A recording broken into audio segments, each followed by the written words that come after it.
Hi, I'm Malcolm McDowell, also known as Vata Orlag from Metalocalypse, and you're listening to the only Metalocalypse podcast on Earth, DETHKAST. Enjoy. Welcome to DETHKAST, the Doomstar Saga. I am your host, Clocketeer616. With me, Clocketeer47. Still trying to get through this cyborg life that we don't know. It's, I'm getting used to it, man. I'm actually, You know what, man? I'm feeling strong. Like, I'm feeling pretty fucking... I never thought I'd say this. 420's an alright guy. He is a decent guy. He did his best with us. I mean, I still have a few complaints, but, you know, most things are pretty good. Yeah. What makes him shit makes him gold. Okay? Okay. Fair point. All right. It's been a while since we've had an episode of DETHKAST. He did kill us. Okay. That was horrible, but I think he kind of made up for it. We'll see. It's about as good as I'm going to give him. If you haven't heard his show, go check out Death Lab 420 and the new Church of the Black Clock. 2 new additions to the DETHKAST universe, and we're very, very proud of them. But we're here to talk about the Doomstar Requiem. Yep. Next up in the series, the clock opera, if you will, and I know you will.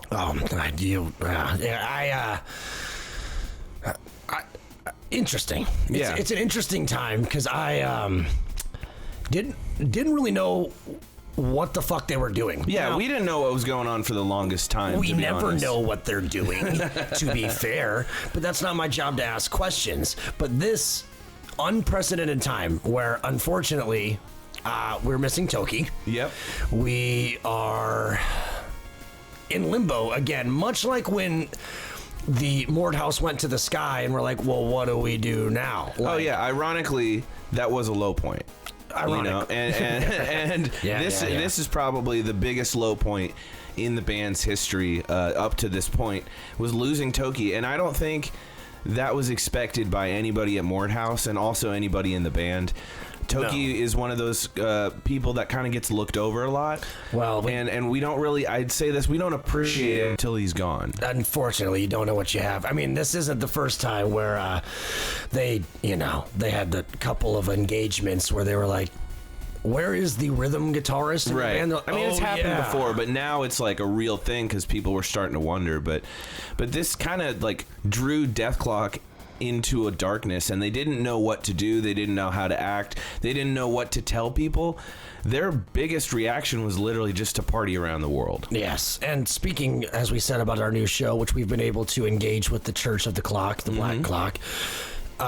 It was one of the first times I think the boys were actually subjected to as many hints as we've been given, as many times as Charles tries to push them in the right direction.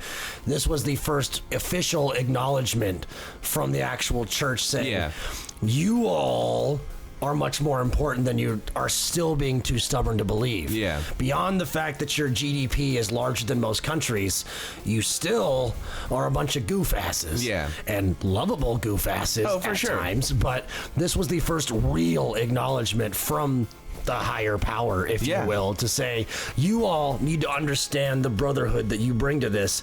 And there was some pushback there. It was quite fortuitous, and I thought it was kind of weird to see the timing of Toki's kidnapping by the mass metal assassin and Magnus and the Revengeancers, and the reveal of the church. They chose that point to reveal themselves because I think they saw at that point Dethklok was truly lost. They didn't know where to go from there. They didn't know what to do. But like I said, their first instinct was just to party, and they went on a binge and a huge bender around the entire world, avoiding press, avoiding answers. Let me tell you. And I get why. I got stuck on road duty, as I always do. I'm the bass tech, I get it. But, this wasn't when they were playing shows. This was more of just, again, party around the world, forget their differences, do what they can. We'll fucking move on. 420 was there. Yeah. We had some fun. Oh, yeah, for a little bit. I wasn't. Well, he had his hands full. I don't really know if he had much fun because there was a lot of partying and a lot of 420's creations around the world. So, I mean, he was an integral part of that partying time, but I would imagine that... I don't feel right. Yeah, I'm glad you said something. I'm starting to feel... I don't mean to stop. We try and keep this fucking circus show professional, but I feel like every muscle in my body is tightening a little bit. I just feel like my butthole's really tight. Okay. Oh, God. Remember when I said I like being a robot? Yeah. I don't think I do. I don't think God, I know you all heard that. You man, okay, listen, we're professionals. We're gonna keep this light. Keep this light. We're good. You good? I'm good. Oh, okay, I'm good. I think I'm okay. I think I'm good. I'm all right. Anyways, fucking as long as, I feel like I said, I felt like my whole chest contract. As long as it doesn't fuck with my weed habit, man. If I can still smoke, I mean, we're probably all right. You know, I was hitting Oingo Bongo the other day. What happened to LeBron James? Oh, you don't remember. I had a glitch and I windmilled it into oblivion. Oh, yeah. Fuck, I love that thing. Well, you windmilled it. I mean, did anything get resolved with your windmilling? Well, I logged into the 420 troubleshooting portal for a defrag sesh, and I'd been on hold ever since. His customer service has always been trash. True. However, he did send over Oingo as a loaner bong, and I was wondering, how glad am I we didn't decide to get into business with that hot mess, unlike our next guest. Oh, you sly boots. I didn't see that pivot coming. Hey, it's almost like I'm getting better at this whole podcasting thing. Almost. Cock. So, like I said, the next guest had the unfortunate privilege to go into business with 420 and lived to talk about it. The Yopo guys? No. That's tangled up in Amazonian courts right now. Whoever said indigenous cultures are not litigiously savvy has never been served via a blow dart. Sounds fun, though. Well, careful what you wish for, bud. I thought we settled. Yeah, in this jurisdiction. Where from? Where from? Anywhere on this mother flipping globe. Oh, boy. Should I be here for this? Hey, trust me. 420 only gave me your nickname. Oh, that's because I only go by one name, senoritas. It's Mr. Global Low. Yeah, I get you. It makes a lot of sense. Why is he our guest? Buddy, your partner in slime didn't tell you? I'm here because I helped your beloved Dethklok with the supply chain issue. Never tried that before. Yeah, man. I sent you a memo. Like I fucking read. You should, bro, Safina. Reading is power. Especially in my new book, you know it's called. We said plugs at the end, but okay. I'll plug you right now. Okay, we're on a phone call, and I'm trying to get it so you are able to plug. So please just... Fuck. Mr. Touchy-feely Clocketeer over here. Use it please and shit. No. Go ahead, puppy. I'll be here all quiet like until you want me to speak, okay? Okay? Okay, shit. This is embarrassing, dude. I know. Hold on. 1 second. I'm sorry. I swear I had this question here. You don't... You're not prepared? No, hold on. Oh, okay. No. How did you help our masters with their drug shortage problem? Shit, Holmes. Don't get off scream my business. I'll tell you anyway, though. So like we was all saying, your masters or whatever, I don't know nothing about no metal. I can tell you that right now, though, they were on a viral spiral to fill that sweet turkey-sized emptiness that tore them apart from the insides with as much and as many mind-altering dummy-tums as they could. And wouldn't you believe it, that crazy water weight 420 couldn't keep up with the demand. So your boy reached out and touched Faith. Faith is what I called my ping-pong, by the way. Oh. It's never a normal one, right? Never. There's never. So 420 reached out to you. How did you two know each other? Oh, you know, drug university. Drug university, you say? Oh yeah, bro, you know it. Graduated summa cum laude from the High Institute. I really thought you were going to go for the low-hanging fruit joke. Joke?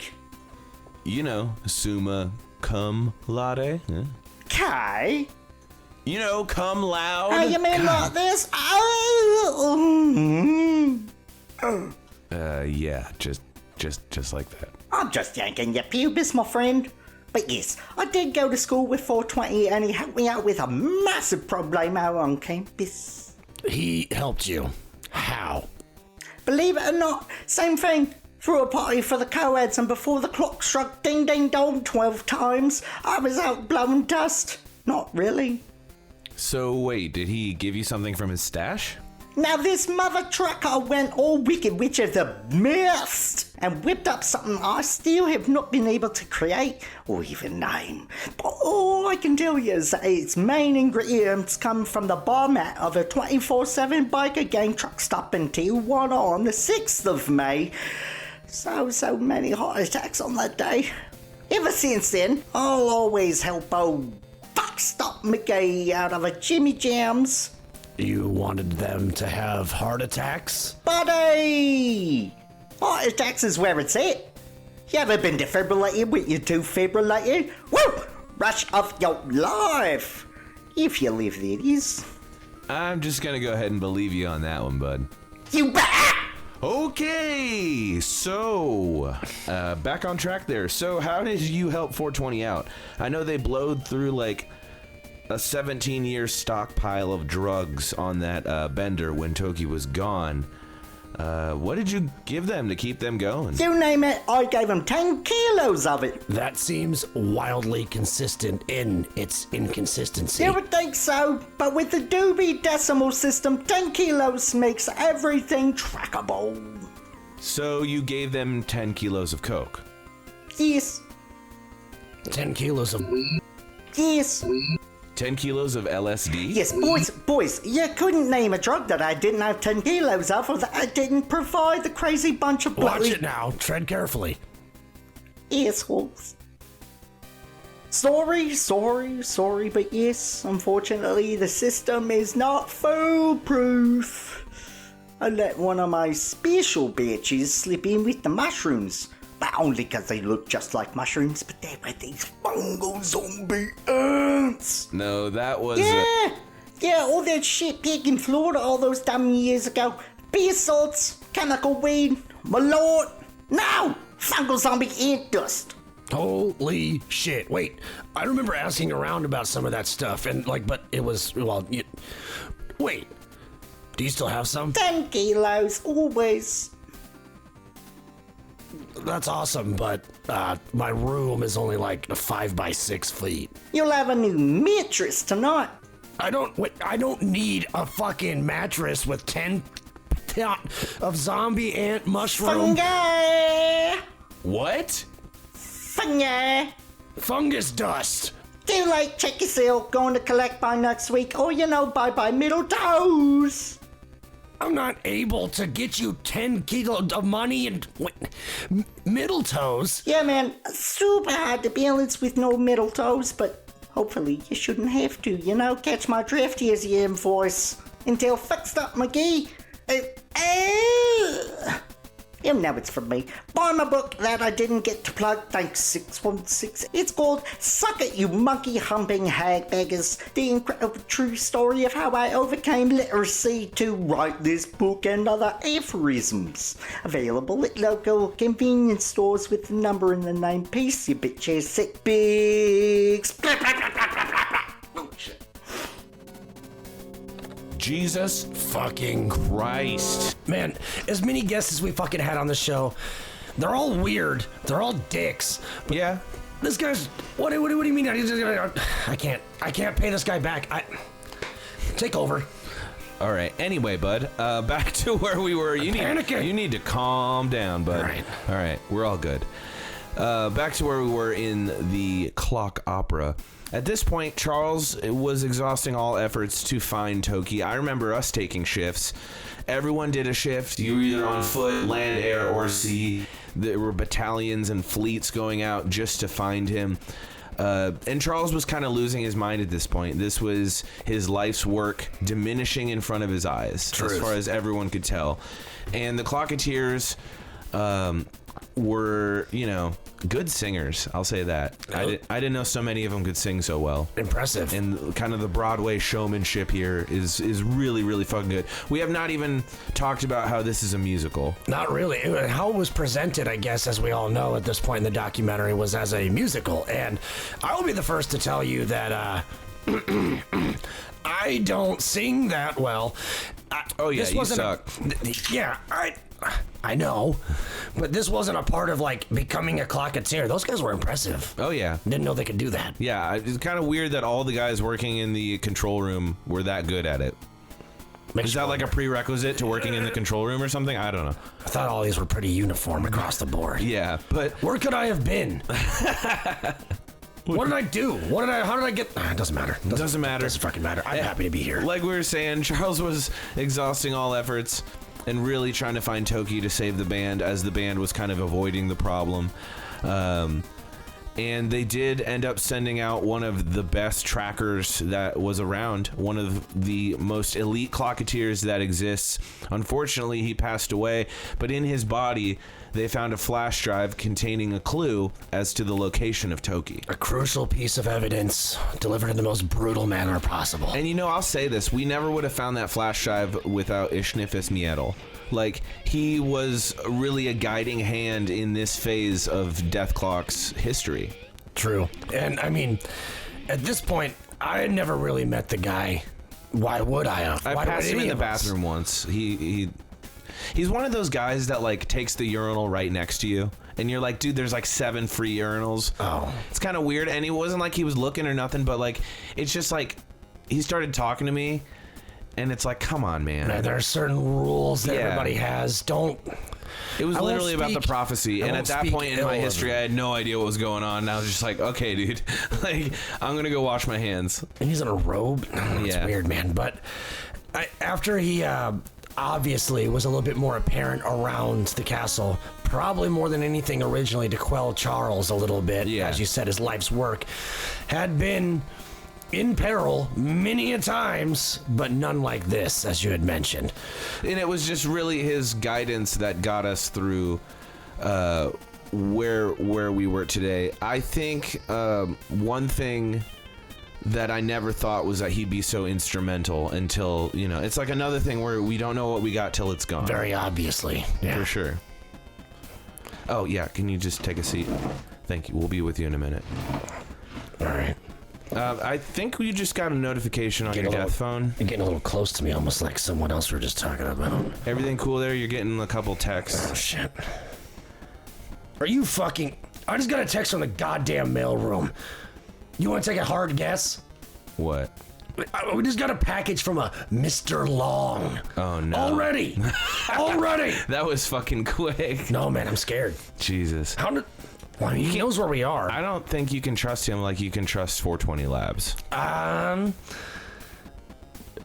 gave him one compliment at the top. Let's not suck him off, okay?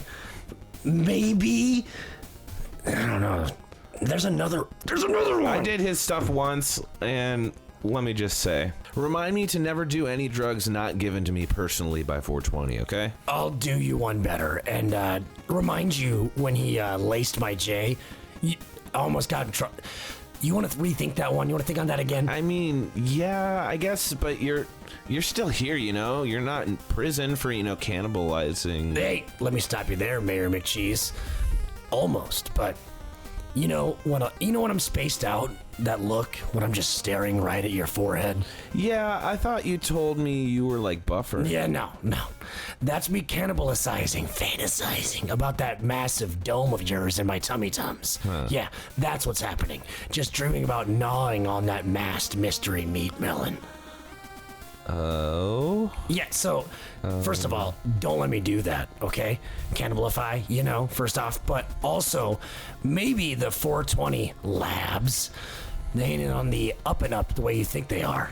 You know, I'm about due for a tolerance break anyway, man. Sounds good, you ham. What? Hey, man. Dude, what? Man. I said, sounds good, man. I said man. Later.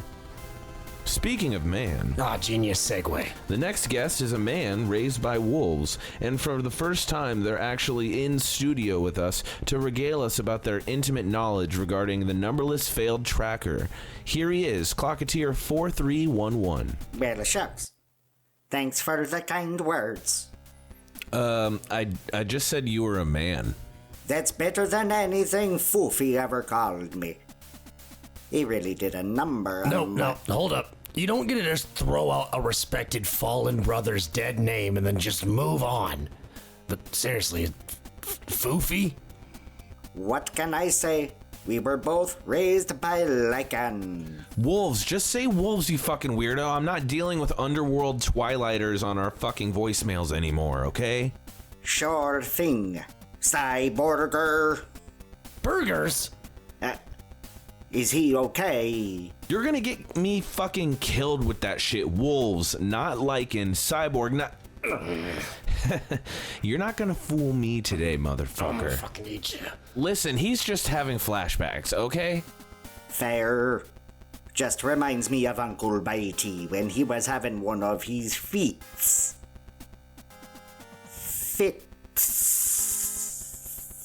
Yeah, okay, so was that an exaggeration or was it a fable? Were you guys actually raised by wolves? Yep.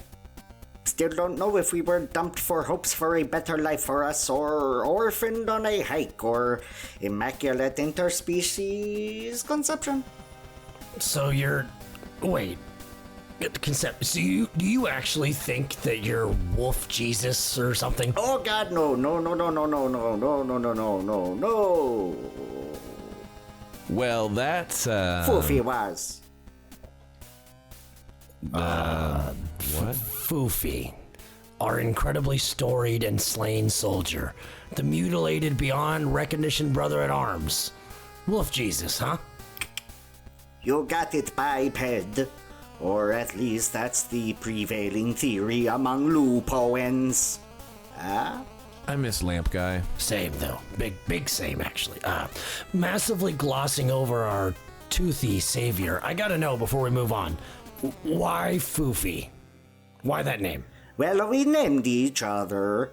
I apparently couldn't say fluffy, so Foofy it was. Alright, I'm kind of afraid to ask what he named you.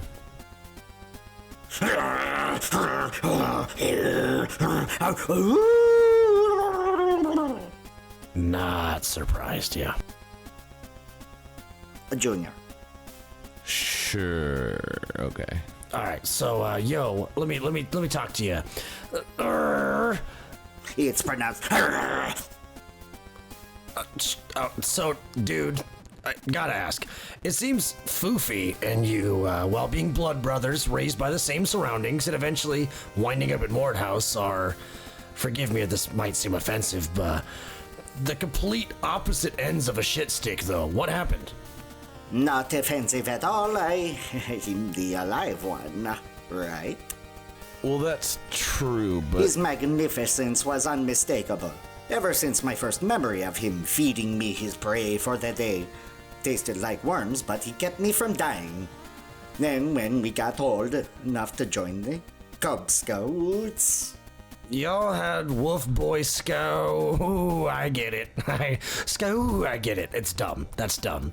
It's a dumb pun. Either way, we scouted for food, and he rose through the ranks, getting his next badge, after next badge,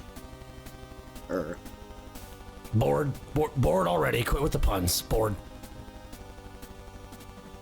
I, on the other hand, couldn't earn a badge, to save my life, but I excelled at the basket weaving. You may not think of it, but baskets are pretty useful for the whole community. Really cuts down on grocery trips. Basket weaving? Did you, see a basket and just figure it out, or... Passive-aggressive heritage? Maybe. I guess if you aren't good at much, you just figure out how best to feel useful without much effort. Same goes with knitting, crocheting, macrame, anything where you can just sit on hours on end and present something afterwards. That's passive-aggressive productivity. So you resented your brother then, right? On the contrary, when I got kicked out of the pack for making, so many baskets that they cluttered the cave, the family considered me a burden. They told you that? I could only really guess. I mean, maybe it was burden, but I could feel the tension. That and Brother Snuggles bit off my pinky toe in my sleep. I lucked out in the long run, saw a clocketeer recruiting seminar right there outside our forest. Signed up right then and there and have been the decorative welcome basket provider ever since. What? Oh shit, you mean the gift basket that was on our first cots when we signed up? The very same. Those sucked.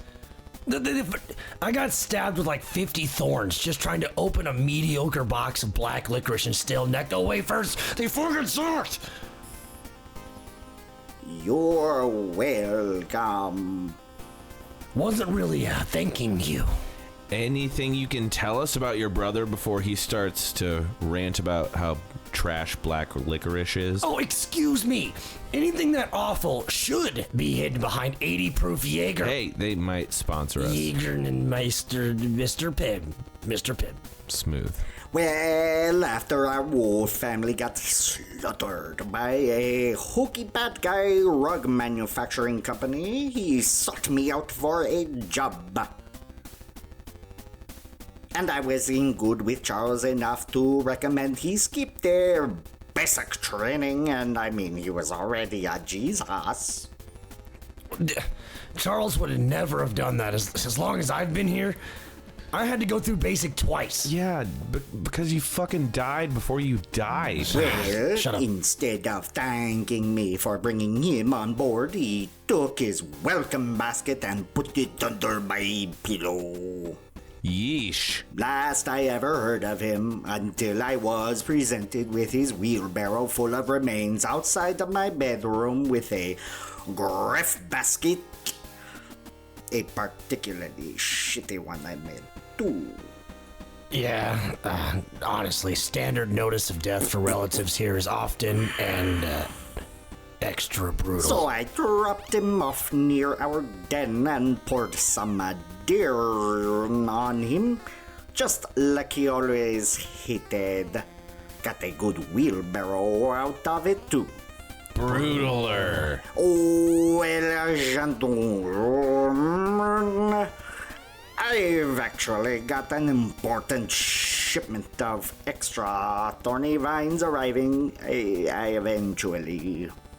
Planning ahead for another batch of recruits, eh? Planning ahead, sure, but these aren't for welcome baskets, gentlemen. God damn it, and now he's just gonna walk out the room. All right, well, thank you, 4311. I hate when they're all ominous and just leave.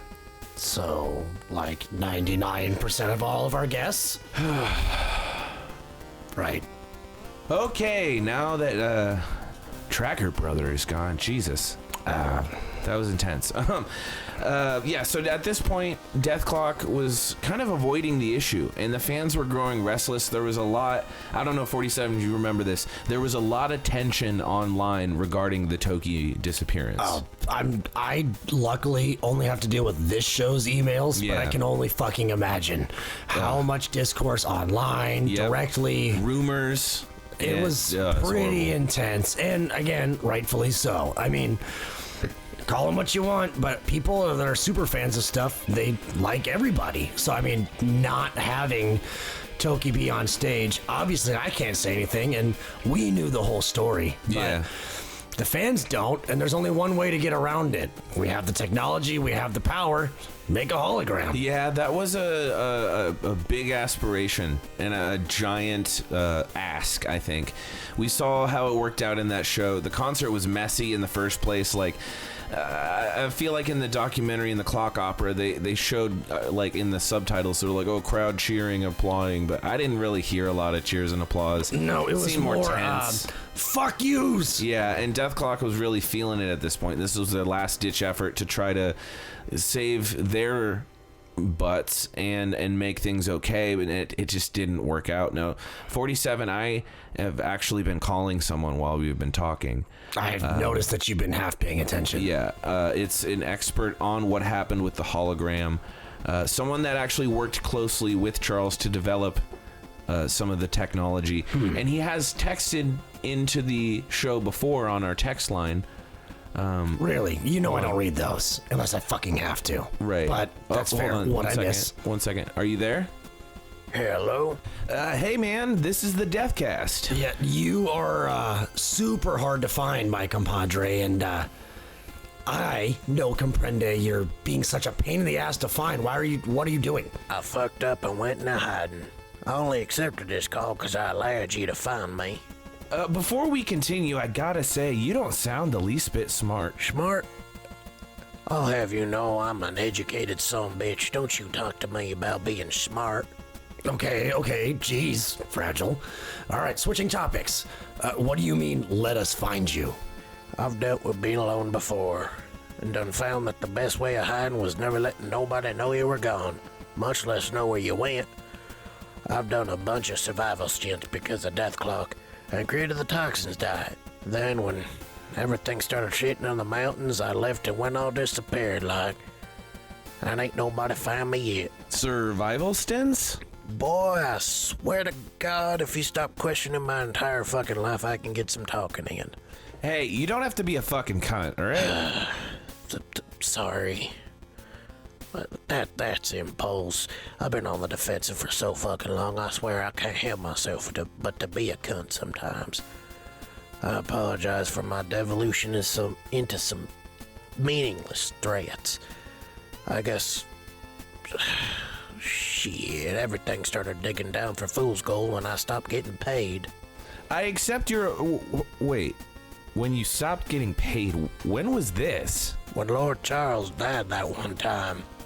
Well, we may never know what your story is if we don't ask. Well, there weren't no food I could afford, and I had to invest my savings into some new tech at the time, because Lord Charles wanted me to develop tech for Dethklok and the label company that would involve using holograms in order to get a 3D image of a person working via a phone call. Kind of like Star Wars in a way. Anyway, I got myself into a pickle, no pun intended, and had nothing left in the bank. So I guess I figured if I couldn't go out to eat, maybe I could go down. So you went down into the dungeons? Yes, sir, that's what happened. I had to make myself a goddamn shelter out of trash, concrete, sheet metal, and a bunch of the rotten flesh bits of assholes who done the cost of Dethklok in some way. Figured if they weren't gonna help in life, they're gonna help in death. Kept me warm. All right, fair enough. Well, what is the toxins diet exactly? Well, I basically needed to get a good range of foods to get me my vitamins and proteins. I wasn't gonna eat no shit. So I ended up eating meat and all the little bugs I done found crawling all around. I went drinking that there sewer water, and that required boiling it. But them little critters were everywhere. I spent about 8 months down there, and I swear I just about killed all them little bastards down there. Don't need no more pest control. I just about licked that entire place clean. Made it sparkle and shine brighter than the pots Chef Jean-Pierre uses to cook the victuals for Dethklok. It involved a lot of cooking and a bunch of hot sauce. Wait, hot sauce? Yeah, them little critters weren't the best tasting son bitches, and I knew it was a fucking survival situation. I basically washed them down with that there boiled sewer water and was able to get some pickings here and there from the trash that gets injected into the sewers. Wait, is that where our trash goes? Yeah, actually. And if you follow the network down far enough, we mulch the fuck out all the trash and body parts with grinders and big spikes. Then it gets pushed out of our waste pipes where local companies clean the water and sell it all as mountain fresh drinking water. And now I don't want to drink liquid death anymore. Okay, well, I remember you saying something about losing 56 pounds. Did you have any lasting health effects after that? I delved into the spirits more. I drink more whiskey than you can shake a stick at. That time of my life sucked. I damn near died of hunger several times. I still remember the cold darkness of the dungeon sewers. The screams from above me. The grinders down the way doing their business. But I survived. On the plus side, my gut biome was changed to where I could just about eat anything that gets thrown at me. All right, so, but like you're telling, the way you're saying it, so you're not there anymore. So what, you got out of there? I heard word I was needed. I cleaned myself up and got to work. That concert was probably the worst fucking Dethklok concert I ever done seen. I do remember seeing that in the documentary, so it really was that bad? Oh, fuck, it was worse. The concession stand was raided by fans hours before the show, and that left many people hungry and tired. The fucking dickhead, 293, working with me, did not have the brains to even make it to the show on time. I, pulled 9132, and he was an incompetent piece of shit who didn't even know his ass from two hands on a fucking map. Some bitch was reading my note when he impaled himself on the control lever that he set up. That sounds terrible. Did he survive? Nope. And his last words to me will haunt me forever. Whatever happens, destroy my PC. So, did you do it? Of course I did. Cause I got the skills and decorum to not be a complete douche nozzle. That guy was, 9132. Killed by being impaled on control lever thingy, if whatever. Fuck it, close enough. I'll workshop it later. Can we get some context? Like how did the hologram work, and why did you, like, I don't know, why did you have a big fucking stick thing to control it? It's a big fuck off control lever. It works through the Pepper's Ghost illusion. How it worked, the Facebook Bones console we had set up in the Middle East, and how them little hologram calls work. Simple. It's all mirrors and computer processing in order to make a 3D image. Cool. What about the spiky lever? I had fought with Lord Charles about that son bitch since day one. The hologram tech wasn't the most reliable, and it had been a glitchy mess. The concert got rescheduled for a week before it should have. Sounds shitty. Can't trust these new fucking clocketeers, can you? I wouldn't trust them to plug an XLR cable, even if there was a neon sign telling them where to plug it in. Neither can I. That being said, it was either have them fuckers touch my laptop and fuck up the hologram settings, or have a big fuck off control lever that would prevent anything from going wrong. I should have had more safeguards. I had a fight with Lord Charles before we started. Big lever and spikes was probably be best. Look, we all know what happened on stage. Yeah, I remember all the fans left the show. Why did everything go so wrong? I had a lock set up on the bottom of the lever to prevent it from moving. And I lost the fucking key, leaving the dipshit to move the lever and cut the feed. So you didn't fix it, though? Like, couldn't you fix it? Couldn't find the key. I wish I could have, but damn. Well, that lever had presets programmed for different versions of Toki I was working on, and that's why it changed to different versions of himself in the first place. Overloaded my laptop and I had to Dent. The hologram shut down and the fans left. Damn shame. Damn shame. Well, that sucks, yeah. So, I get it, but where are you now? I'm in a place where nobody'll find me. My phone call's encrypted and the RF signal is dispersed in a 200-mile radius. I'm an exile. I did it to myself and I don't know if I'll ever be able to come out of hiding. So you had a little hiccup, dude. Accidents happen. We fuck up all the time. Some clocketeers even die. You're telling me you just bailed? Yeah, Pers.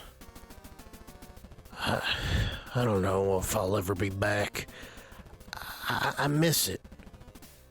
The crowds, the excitement, seeing the masters up on stage, and the tech, the glorious motherfucking tech.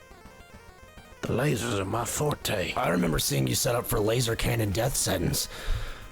My favorite fucking show to set up for. That ruled. Yeah, and Crush the Industry, you can't forget that. Yeah, laser cannon death sentence.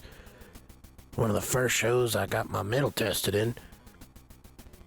Basically, one of them laser cannons shot a real high-powered, multi-gigawatt-powered laser that heated up the rocket, which was made bad on purpose to make them explode like the righteous hand of God herself. Best fireworks show I ever put up. Yeah, but what about Crush the Industry? The newer tech was the same shit, but with a better laser. Essentially, them lasers exploded giant hamster balls that were filled with money and coins and shit. It was kind of like a little kid with a magnifying glass. Sure am glad I'm not one of them poor suckers that got to clean that shit up. So what now? Yeah, dude, you were awesome, to be honest. Like, I really don't know what made you want to go into exile. Lord Charles told me to make it work or I weren't never gonna see the light of day again. But I'm happy, living off the land, and got me a pretty new satellite internet set up. Works pretty damn good. Are you really happy, though? Happier than a dog without a bone. I ain't cut out for living like this for too awful much longer than this. It's a sad, quiet life. You gonna be okay? Yeah, I think I'll manage. I got a message to say to everyone, though. Of course, dude. Go ahead. For all the clocketeers out there, regardless of what you do, you can't never prepare for the unexpected. Don't get too cocky and forget to put in safeguards to prevent shit like the Toki hologram incident from happening to you. I wish I went and found a girl. I ain't never gonna be able to. And all my friends and family who are listening, I miss y'all and hope to see you again someday. Maybe Lord Charles will understand and I could come back. Well, damn, dude. We'll spread your message so you'll never be missed. Thanks for calling DETHKAST and hail Dethklok. Hail Dethklok. That was depressing. Yeah, he was a badass and made the shows awesome behind the scenes without ever saying a single word to people. Yeah. I should probably go call my mom real quick. I mean, if I get taken out of here by two clocketeers in white lab coats, never to be seen again, I want to make sure I told my mom goodbye one last time, and that I still can't find her spare key for the station wagon. Fuck, dude. I'll probably go do the same. Just makes you kind of wonder when your last day working for Dethklok would be. I mean, it could be any time. Well, we're going to handle some personal shit. So we have an ad break. We'll be back soon, guys. Hey wimps, has shaving got you bummed? Do you have a beard only because you fear sharp objects? Do your armpits look like my grandma's bush because you don't like how it feels? Are your legs spinier than a cactus in Tucson because you whine about a little razor burn? Then shut the fuck up and listen, because I have the only razor endorsed by Dethklok, currently Toki and formerly Skwisgaar, right here. Introducing the Shredder, the only 6.66 bladed razor that's as disposable as your pathetic life. The first blade trims the hair, the second shaves it to your skin, the third removes any doubt that that follicle exists anymore, the fourth eliminates that pesky-ass dermal layer, fifth makes you second-guess any life choice you've ever made, the sixth ensures that you've gone beyond the point of no return, and that extra .66 slicer cinches the deal that you'll never ever require shaving again. So get your Sasquatch-looking asses down to Hot Topic and tell them hook you up with the Epidermis Epitaph and they'll gladly help you get the fuck out of this world looking smooth as a body's exhibit display. The Shredder, another fine product to you by Misanthrope Industries. My little disemboweled pony, fly from your castle of doom. My little disemboweled pony, scatter your guts in a room. There's a party at Doom Castle. Oh look, here comes Conquest. Her white fur is so shiny. And along comes her little sister War. Look at that vibrant red. It's like her mane is made of fire. And here comes Death, pale as marble. What a mess. Their organs are all over the place. Here comes Famine, pretty as onyx. She's gonna eat the remains. I think that was a kidney. Well, it was nice to get a palate cleanser from that depression I kind of endured. Yeah, my mom didn't answer. Thank you to our sponsors, The Shredder and My Little Disemboweled Pony. We appreciate you. We appreciate you believing in DETHKAST. Just as Dethklok believed they needed to go save Toki, as Nathan proclaimed at that hologram concert, as we nickname it.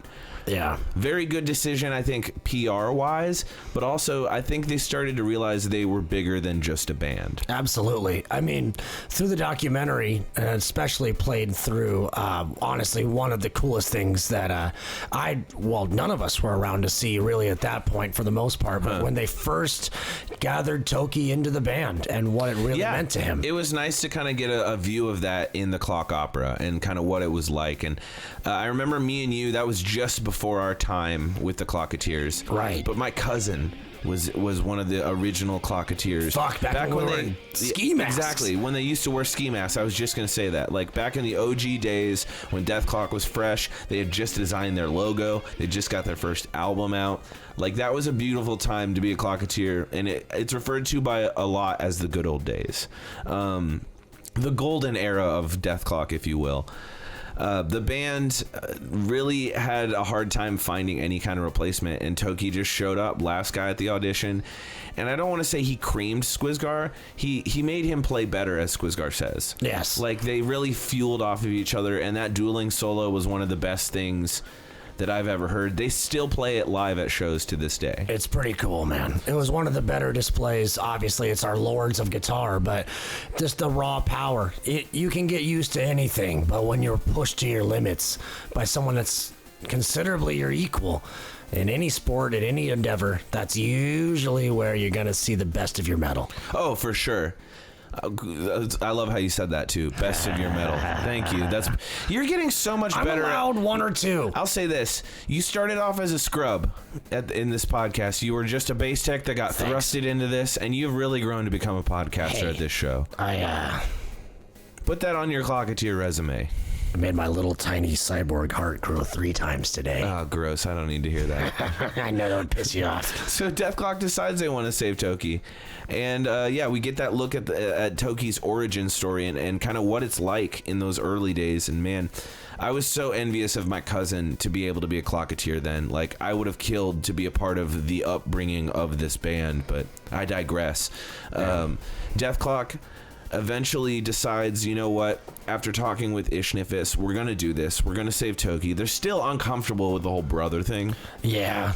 Like, you can tell that's really... It's weighing heavy on They think them. it's pretty gay. Pretty like, gay. That's what they were saying. And, like, I get it. Like, they never saw the band as a family until, you know, later parts of their discography. So True. I understand it, but that's kind of the dynamic you build with a band. But once they actually, you know, got over it and understood what it meant, they had the Edgar, one of the Jomfrus, starting to kind of help them to be able to prepare for their mission.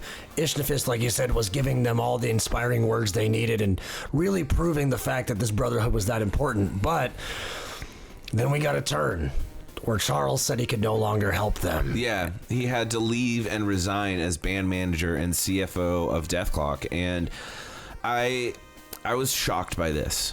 I remember hearing the news trickle down at this time in Mordhaus, and none of us saw this coming. Charles was the driving force behind this band for so many years. He's parented them before in the past, telling, fine, if you go off, whatever, fuck you. Sure. But he's pulled them out of snowdrifts. He's fought demons for them. Right. At this point, there was no direct...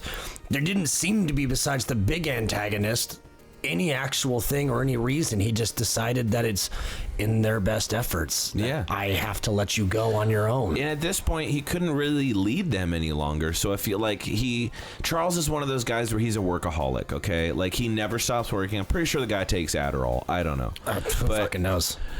But he's a workaholic, and his work is what he finds value in. And I think being at a position where you couldn't work anymore to make something better is so...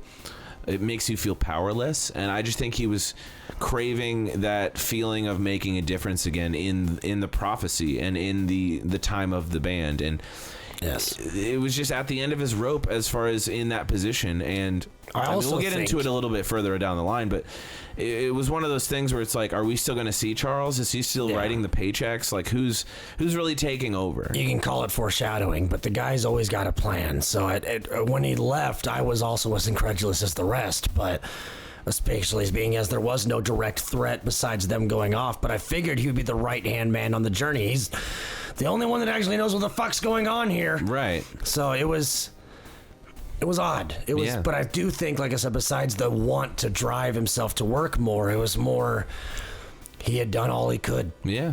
It's at this point, I'd be too many cooks in the kitchen. It was probably the best way to exit a career, to be honest. Like, he sang his fucking heart out. The guy's got some pipes, I'll say that. And still scares me. But yeah, he still makes me nervous. He still comes around Mordhaus every once in a while. He always does, just to kind of check in, but more in a different capacity than before. It's not so hands-on. So it's, I will say this.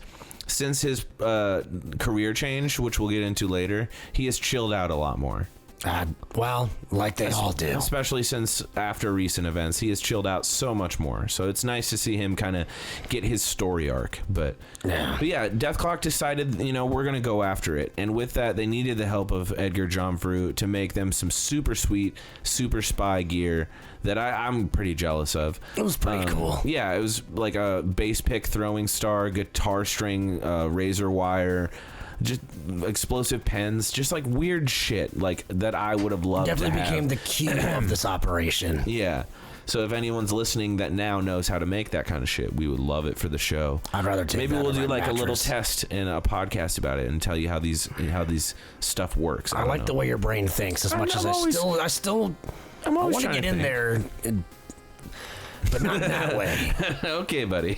I'm trying. I'm still fighting, man. So with the new revelation that they're going to go save Toki, and they know it's going to be a fight, and they have the arms, they have the weapons, now they need the training. They went down to a very sacred place to find the army of the Doomstar. which we did not know at the time. There was no, like, the public didn't know about it until later, but that was the army of the Doomstar they were training with, which is an elite group of clocketeers. Can you not Most say of the elite, clocketeers. man? It's still... Well, I know, I'm sorry.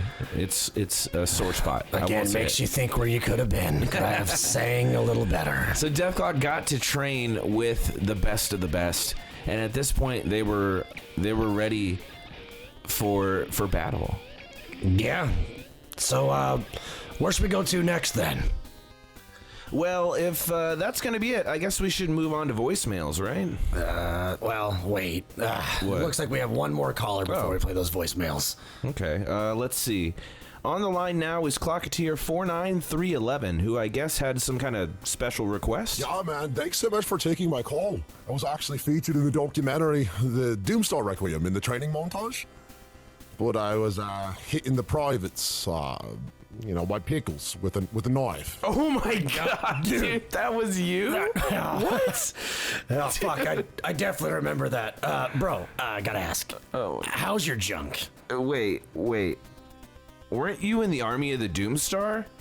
How are you still alive? I want to hear about his dick. Yeah. Wait. Well, I was honorably discharged and sent to the medical wing after my accident. But really, it was all my fault. I'm so fucking stupid. It's my fault. Right. So I guess you were one of the original members of the Army of the Doomstars, like the original Army of the Doomstar. That's fucking crazy. So what was it like being one of the few, the proud, the gears? It was the single greatest honor of my pathetic fucking life. And my greatest regret was missing out on a glorious entrance to Valhalla. It should have been me, man. I should have fucking been there. I should have been there, man. You don't know what it's like. Every day, peeing in 3 different fucking directions. Never hitting the ball once. So many towels. Just fucking every day. It's so hard. Well, hey there, man. Me and Buddy here, we have something similar when we're due for an oil change now. Don't tell him about that. It's very embarrassing. Anyway, thank you, 49311. We value you and your sacrifice to the cause. Oh, well, thanks, 47. I always like you better than, you fucking know who. Bro, what the fuck? Fuck you. Well, it is difficult living with my disability. Maybe you should go get a robot schlong. Hey, this is serious, man. Mine's fucked. All right. Anyway, every day is obviously a piss-stained struggle, but I find myself really with regret after it's all said and done. I'll never have my glorious death. I'll never be honored like my brothers and sisters. I mean, come on, then what's the point, man? What's the fucking point of all this, What do I do it for? Damn, this got really dark. Look, bro, I'm fucked up right now. 49311. Is there anything we can do for you? Like, I feel bad now. Please update in the memoriam. My brothers and sisters, they must be honored. Please, I need closure. Closure for my wang, man. If the fucking dick doesn't work, dude, fucking. Army of the Doomstar. Check, okay. This guy's fucking wang. Alright, check. It's all updated. Alright, we will do a second in memoriam later in the episode. Thank you for your time and for your service. Hail Dethklok. Helmets up, boys. At this point in the documentary, the clock opera, if you will, Dethklok was struggling to find where Toki was. They were going over old footage, they were going over clues, and they discovered the depths of humanity, which is actually the name of the first bar that Toki ever played with them in. Like, it was his first gig with Dethklok. Right. I mean, humble beginnings. It's kind of funny to look back onto now after having fucking, I don't know, things like the laser cannon death sentence show. Yeah, for sure. Yes. Looking back, everybody starts somewhere, though. Oh, yeah, and this was their first start with Toki, and it was a shitty bar menu, some shitty drinks, a rundown bar. Like, that was just the attitude of it. So they knew they would find a clue there because Magnus, in the clip earlier, had said the depths of humanity. So they go there, they try to figure out what's going on, and Ishnifis was immediately like, hey, you will find the ghosts of your past here. This is a den of jealousy and resentment. And they found their old manager, their old guitar teacher, old groupies, pretty much everyone that they had promised stuff to and never delivered with. Right. It's the, like you said, the ghosts of your past. It went through that fucking Ebenezer Scrooge shit. Oh, yeah, for sure. Man. It was very Ebenezer Scrooge, for sure. Until two things happened that were significant to the story, I guess. Murderface found a stranger that was kind of familiar. Who oddly familiar, who scratched him incidentally and started kind of almost hypnotizing him with compliments. Right. And at the same time as the band was getting overwhelmed, Squizgar noticed an old flyer for a rehearsal space, which just so happened to be close by and the rehearsal space where Toki first auditioned for the band. Right. It's funny what you kind of forget as the years go on. A lot of the things, not to speak ethereally here, but usually that seems to be the answer for a lot of shit in life. It's right in front of your fucking nose. You just kind of forgot about it because of all the things that pass through time. That's true. It makes sense. Very insightful of you, 47. Hey, I might be running on a supercomputer now, but I still have feelings. I think he's part AI. Let's shut up. Anyway, so the band got this clue and they set off towards the rehearsal space, but were interrupted by an army of junkies and former musicians and downtrodden bandmates, just like all these people, but were saved by the glory of Dr. Roxo, unsurprisingly. So, well, I should say surprisingly. To me, it was a huge surprise. I didn't see it coming. I'm going to break the fourth wall here. Putting the beer down. We don't talk about that fucking guy a lot. Yeah. I'm going to talk directly to the audience for a second here, because I know as long as you've been listening to us, how we feel about that fuckhead. And I mean it when I say fuckhead. But we've also been a little bit dismissive of him because we're waiting for this. He's kind of the reason that they're around still. At the end of the day, besides the things that he did for Toki throughout the documentary, being his friend, being his confidant, as much as he fucked him over and almost ruined the band a few times too, it's annoying. But if it wasn't for Roxo showing up and with this big ass bag of cocaine, baby, like, yeah, that fucking weirdo. He saved the day. Like we said, what makes you shit makes you gold. Oh God. And unfortunately, but fortunately, he showed his best side that day. Yeah, and really showed out. Yeah. Even Nathan, deep down, was a little bit appreciative. Yeah. Obviously, you have to be if he saves him. Right. And he got him into the practice space. And as they entered, they were overwhelmed by an army of revengeancers, bloodthirsty and ready to kill Dethklok. It was a trap, essentially. And we knew this going the whole time. I mean, why would they leave clues to where they were if they didn't plan to set a trap when they got there? Some sort of ambush. Yeah. But luckily for the boys, Ishnifis Miedel decided to sacrifice himself so they could escape the trap. Clock rest his soul. Yeah. One of the biggest hits thus far in the Metalocalypse series was the death of Ishnifis Miedel. That's true. I mean, he was the guiding light to Dethklok finding the prophecy, to finding the church, to finding that they are the salvation that's going to save the world. And I mean, I guess what better ambassador of light in that way than to let yourself go so that the actual, Brotherhood of the Clock could escape. It makes sense. No, I'm still kind of sad about it. Oh yeah, it's weird guy. We're always going to feel that loss. It's always going to be a loss to us that we feel. Integral part. For sure. Dethklok escapes this trap because of his sacrifice, as we see. And again, I have to preface this. We didn't know any of this until the Clock Opera came out. Right. Like, none of this. I didn't know what happened. The Clocketeers were kind of left in the dark on all this because we weren't involved. We were left at bay after Toki was taken, really, and after we tried to find him, that was kind of all we got to do. So we weren't really in the know for a lot of this until the Clock Opera came out. But they found Toki and Abigail, Yeah. And of course, we're ambushed by the masked assassin. Something. The fucking asshole. Okay. Right.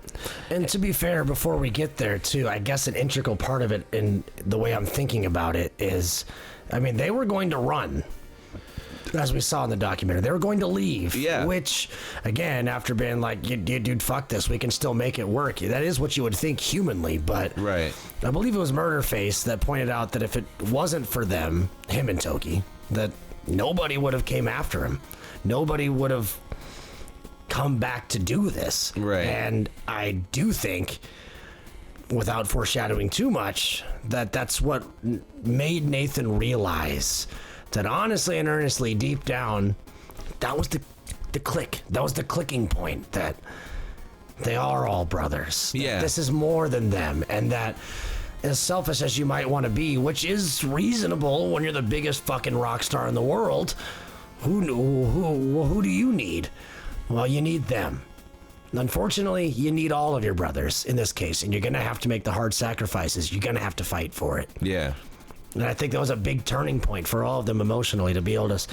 We were already after Toki, but then once they found them, it was only because he really realized what this all was worth, in my opinion, I guess. I would agree with you. I think that this really brought the band closer together, and understanding that they were not only much more than a band, but they were much more than just mere mortals. And like, that bond is something that's truly unfathomable. And I think they got a lot more comfortable with the term brother after that day. But Right. So kind of where you were when they meet the metal masked assassin, if you want to look at him that way. At that point, they were ready to die. At that point, they didn't know what to do. I mean, this guy was a trained killer. He had, in his eyes, the ultimate motivation, I guess we should say. He thought that Dethklok killed his brother, who was the agent that infiltrated Mordhaus on employee raffle day. Yeah. And died thanks to the diamond encrusted cog piece. But very fun event. I remember that day again. I'll never forget it. But Not at all. so he had the ultimate motivation, but these guys didn't know that they had the ultimate power. As the Doomstar became closer and closer to the Earth, and within the necessary field of effect, I should say, It activated. It activated, and the Deathlights were now granted to Dethklok, which was a power unseen to man before, but we'd had hints of it before in the past. Sure. But looking back at us in a documentary, living it, who would believe? Right. I wouldn't have believed it unless I saw it myself, but I saw it on the documentary, so you know, it's a retelling, and I think this was where we truly started believing that our purpose was higher than what it was before.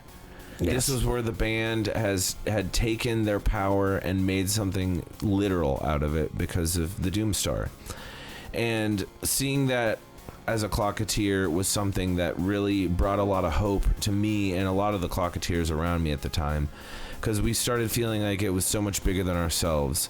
And at this point, everyone was starting to enlist into the army of the Doomstar. True. They were volunteering by the thousands at this point. I never did. I didn't find myself that kind of a clocketeer, but I wanted...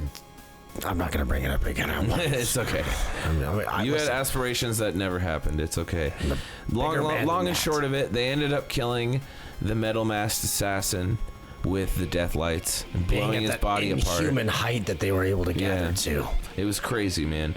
And after that, Magnus, seeing that they had the power of gods and were clearly not in the wrong, took his own life in one of the most brutal ways ever, just stabbing himself in the chest. Yes, a selfless endeavor that, at the end of the day, again, also a guy that I thought was a dick for a long time, and still kind of a dick. Yeah. But that was probably the best way to go out. We're all human when you're shown the actual ways, the error of your ways, I suppose. No, I agree. And, you know, at this point, they had saved Toki and Abigail. Both of the negative forces in this story had now been diminished to nothing. And things were okay. The Revengeancers broke up. They disbanded. They all went into hiding, and we don't know what happened to the surviving Revengeancers. We can only guess. But given the amount of brainwashing they endured, I'd say that they're probably not living well at this point. No, I mean, when you take away a solid amount of resources and then prove that you are Omega level, the tide seems to be in your favor. But obviously we know the story grows a little bit from there. Oh, for sure. But for now, at this point, we had realized that they together, bringing Toki back, were going to be a force to be reckoned with. A eternal being almost at this point, able to take down trolls, able to take down assassins and galactic beings and things not of this nature. Now, as we go along, we only had a glimpse of what we were to expect at a certain point, but at this point, there was a solid brevity that had happened, that everyone had realized their role. Everyone started to feel what each other one of them was trying to bring to the band and why they were here together. They actually started to believe the Matrix. He saw through the numbers. That kind of thing, you know? Yeah, no, I get you. Really, I don't know. really digging This shit deep hits me into hard, that reference, man. right? It was one of the best times. Looking back at it, desolate. Looking at it now, inspiring. Oh, for sure. I would totally agree. And after the fact, Dethklok did manage to purchase the Depths of Humanity venue and converted it into a wayward home for musicians. So I thought that was pretty cool. Pretty sweet. And of course, we can't forget Charles Oftenson himself took on the role of High Holy Priest at the Church of the Black Clock. In his absence, of course, of Niftis. Which I think was always part of the prophecy. But, I mean, we're not really ones to get into the prophecy ourselves. I'm not an immortal being. Who's for me to say? Exactly. I'm proud of Charles for making the switch. As I said, he's still very active in Mordhaus, comes by a lot, as you've heard. It's just an active presence in the community regardless of what's going on. But I think it was the natural next step in his evolution was to become that role. And, as they said in the beginning of the Clock Opera, one of us must die. And that person was Ishnifis Mietl, rest his soul. Right. But because of that, Charles was always meant to transition from the half-man to the High Holy Priest. Absolutely. And I think we're now seeing a new in this part of the documentary a new evolution of Dethklok as they've been a little more responsible now and a little more secure and a little more understanding, and I'm excited to talk about where they get in the future, but I don't think we can 47 without addressing a big elephant in the room. Okay. Throughout the tenure of DeathKast, we've had a professional opinion on our side. Yes. Dr. Linda Perswindinson von Strusselvich in the Clockology wing at Mordhaus. And there's been kind of a hole lately, if you've noticed as a longtime listener. She hasn't been here. Not sure. Yeah. What? I broke the wall once, I'll break the wall again. Well, we had an email chain going, and she recently just, in the last year has become very silent on it. We can only assume she's either been killed, kidnapped, or something has happened. Right. We don't know. We're digging a little deep. We're going to have to add her to the in memoriam, I suppose, but we do luckily have a replacement who was working by her side the entire time and actually has some different ideas on the prophecy. 100%. So... without further ado, here is the stepsister of Dr. Linda, Andromeda Perswindinson von Strusselvich. Doctor? Ladies and gentlemen, I am Andromeda Perswindinson von Strusselvich, stepping into the shoes of the late Dr. Linda to carry on her groundbreaking work. At this pivotal juncture in the band's journey, doubt clouded their minds. Could they truly be heroes? Were they on the right path? How would they navigate the challenges ahead? Enter Ishnifis Mietl, the revered High Holy Priest of the Church of the Black Clock. His wisdom ignited a fire within Dethklok, propelling them to confront their past and rediscover their passion for metal and for each other. With newfound determination, they vowed to rescue their bandmate and brother, Toki. With an act of selflessness, Dethklok was elevated to unprecedented power, showing us that unity, not individual prowess, defines our strength. This pivotal moment, marked by the sacrifice of Metal, unveiled the true might of the Deathlights and heralded the arrival of the great Doomstar. This was the day of triumph for us and for the Church, validating our beliefs and research. With Toki's return, Dethklok embarked on the final phase of the prophecy, proving that our power transcends individual abilities. As written, so it shall be. Praise blackness! Stay tuned as we delve deeper into the prophecy later in the episode. But for now, over to our host. Boys, isn't it time for voicemails? Thank you, Doctor, and yes, let's get to some voicemails. Yo, my dude Charles is the high priest now? Haha, way to go, man. You totally deserve it. Rest in peace, Sniffers. Oh my god, why didn't you guys make this a musical too? What a shame. This was a very controversial period in the band's history. After weeks of partying and denial, due to the trauma of losing their loved ones, the public demanded answers. Rest in peace, Sniffers. And quite frankly, they were owed them. This is the 7th largest economic force on the planet. When a member goes missing, there needs to be answers. Thank God Dethklok saved Toki. I mean, there hasn't been a PR bounce back like that since Sebastian Bach beat up that coward member for throwing shit at him and still had a successful career. For the most part. Good move. Good move. Wow, Charles is the high priest now. Ooh, that's hot. What was it like? What was it like? What was it like not being able to do nothing about no Toki's abduction? Like, it's like a deal. What I feel like inside? I feel like I would be very, very hurt. Listen, I've been a Dethklok fan since day one, okay? And even, I think ditching Toki was screwed up. Don't let Clocketeer 7 bullshit you. The duel totally made him shit his pants. We all remember. Dethklok left Toki way too long. I'm just happy the DETHKAST is back. Thanks for repping the gears, boys. Woo, woo, woo! Why didn't you sing? Hi. Yes. Why didn't you guys make this a musical too? What a shame! Grip your Sniffers. You will be remembered fondly. You were the best high holy priest the church has ever had. You will be missed. Please remind me, why in the fuck do we still insist on taking calls? Dude, I fucking told you in the all staffs before the assholes, the audience really responds to the inside info from the pitiful sacks of carbon-filled cunts that instead of worshipping the weaklings known as Dethklok should bow down to my power.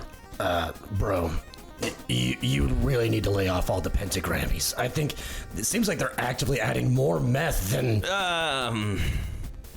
Did I just have a stroke for a minute or something? I really fucking hope so, because you totally just defamed our bosses, and I know. No one that matters listens, but we for sure know that at least Toki's assistant transcribes... My balls! Seriously, we're doing this?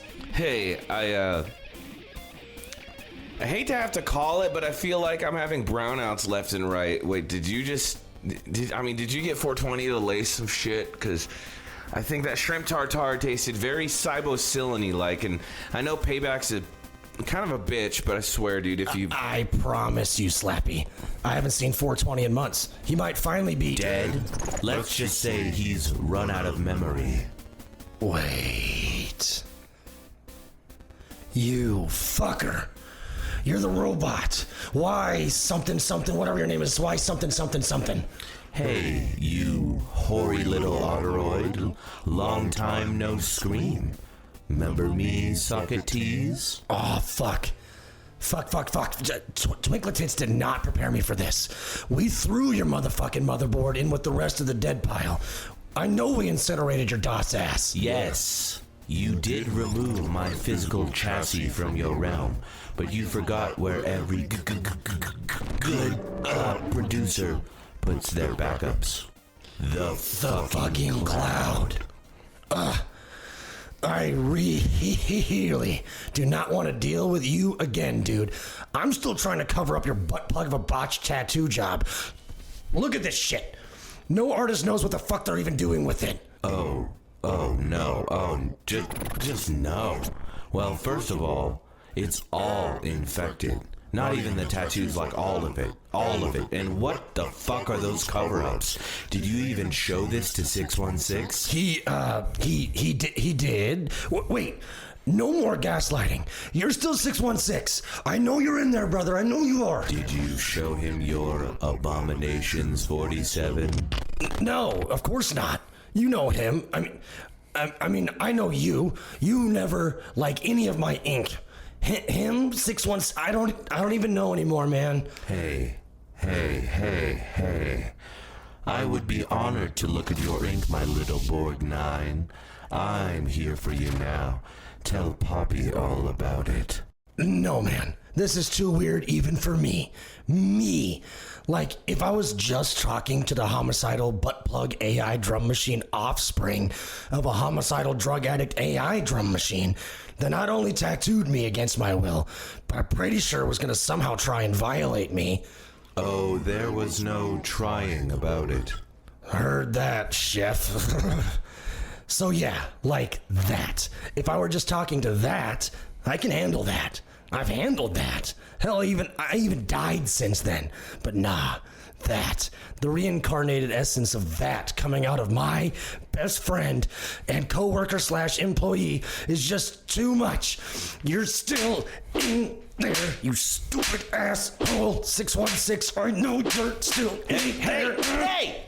616? Hey, fucking stop it, dude! Yeah, see? You injure me. You hurt him. That's what I call a catch 69. Isn't it a catch 22? Oh, I don't know what that is. But after we catch 69 each other's mouths, you can explain how you want to 22 me. 22 right down the middle. Like that teeny little Cornish game ham wishbone you pulled after the frosty Thanksgiving where your stepbrother outed you as gear curious and ultimately banished you from your childhood home. Oh, fucking what? I never even told 616 you about that. How the fuck? Access to mainframe records. Of course you do. When did 420 write the security code on a fucking light bright? Also, for a guy that's just a bunch of ones and zeros, you're thirstier than 616 in an open HR bar meeting. Slurp, bitch. Well, if I can't hurt you without hurting him, I'm just gonna suck it up and apologize to him later. After I knock the circuitry out of your cerebellum. Wait. Wouldn't you rather learn more about your loverboy minion's opinions? What you talking about, Skrillex? Oh, just the unfiltered truth behind his real livelihood outside of your wife widow ears. Bull piss.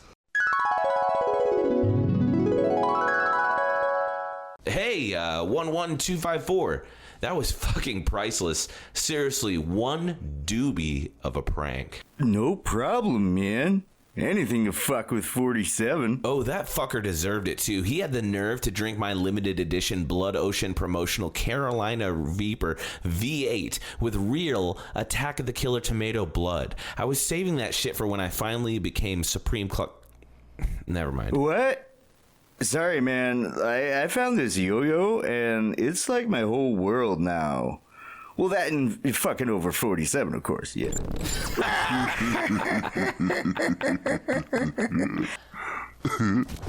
First off, that did not sound like 616. I could tell that was some trick editing bullshit. 616 would never say, had the nerve. Secondly, if that was real, 11254's cat would have meowed like a way more nipped out asshole. Isolating asshole cat audio.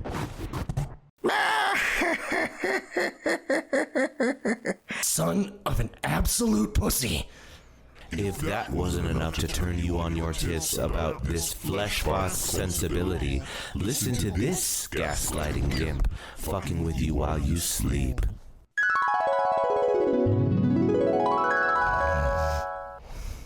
Jesus, I don't have sleep apnea on my ass. He's lucky I don't make him fucking suffocate on his snoring tongue. God damn it. That's right, keep dreaming about your successful one groupie day, you fucking passed out pervo. No wonder he died in every fire drill. Ah, here we go. Come here, you miserable metallic mementos. That's right, your fucking coin collection, buddy. Yeah. Tain't so mint anymore, right? Actually, I wonder if my gooch juice would improve the cost and the value. Yeah, fucking taint that, right? Nah. If only he knew, he'd be numisma pissed. Nope. See, that's still not him. You're fucking up by making your host way too clever. And besides, my coins are protected by the best security system known to. And who gave you that super secure safe? Still, not convinced. Your editing is top notch, but I can still hear. Leroy Jenkins.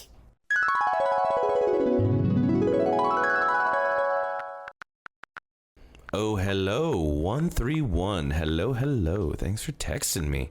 Let's see. Thanks for getting back to me. I can't wait to... Gonna stop you there.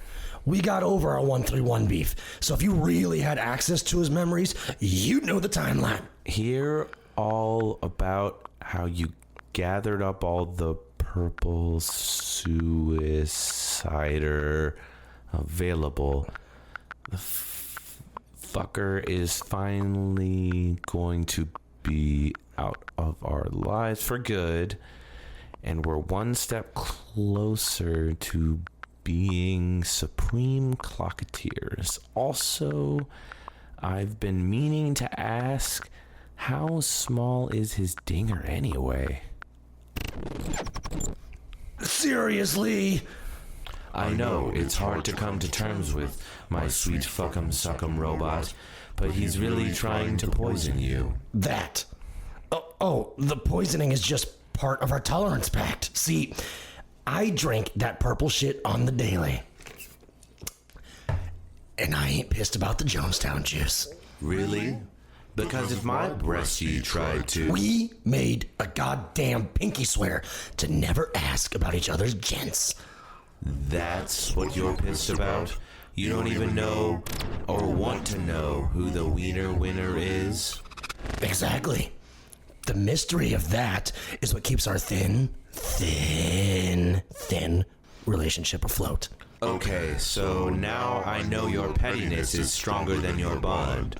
What you think now? No, I don't want to see it. I don't. Wait. Really?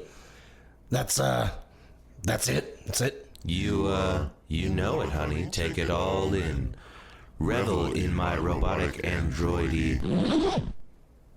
Holy zip drive, seriously? 420 fixed you up with that? First of all, most of it was already there, you glitchy bitch. He just enhanced its powers. So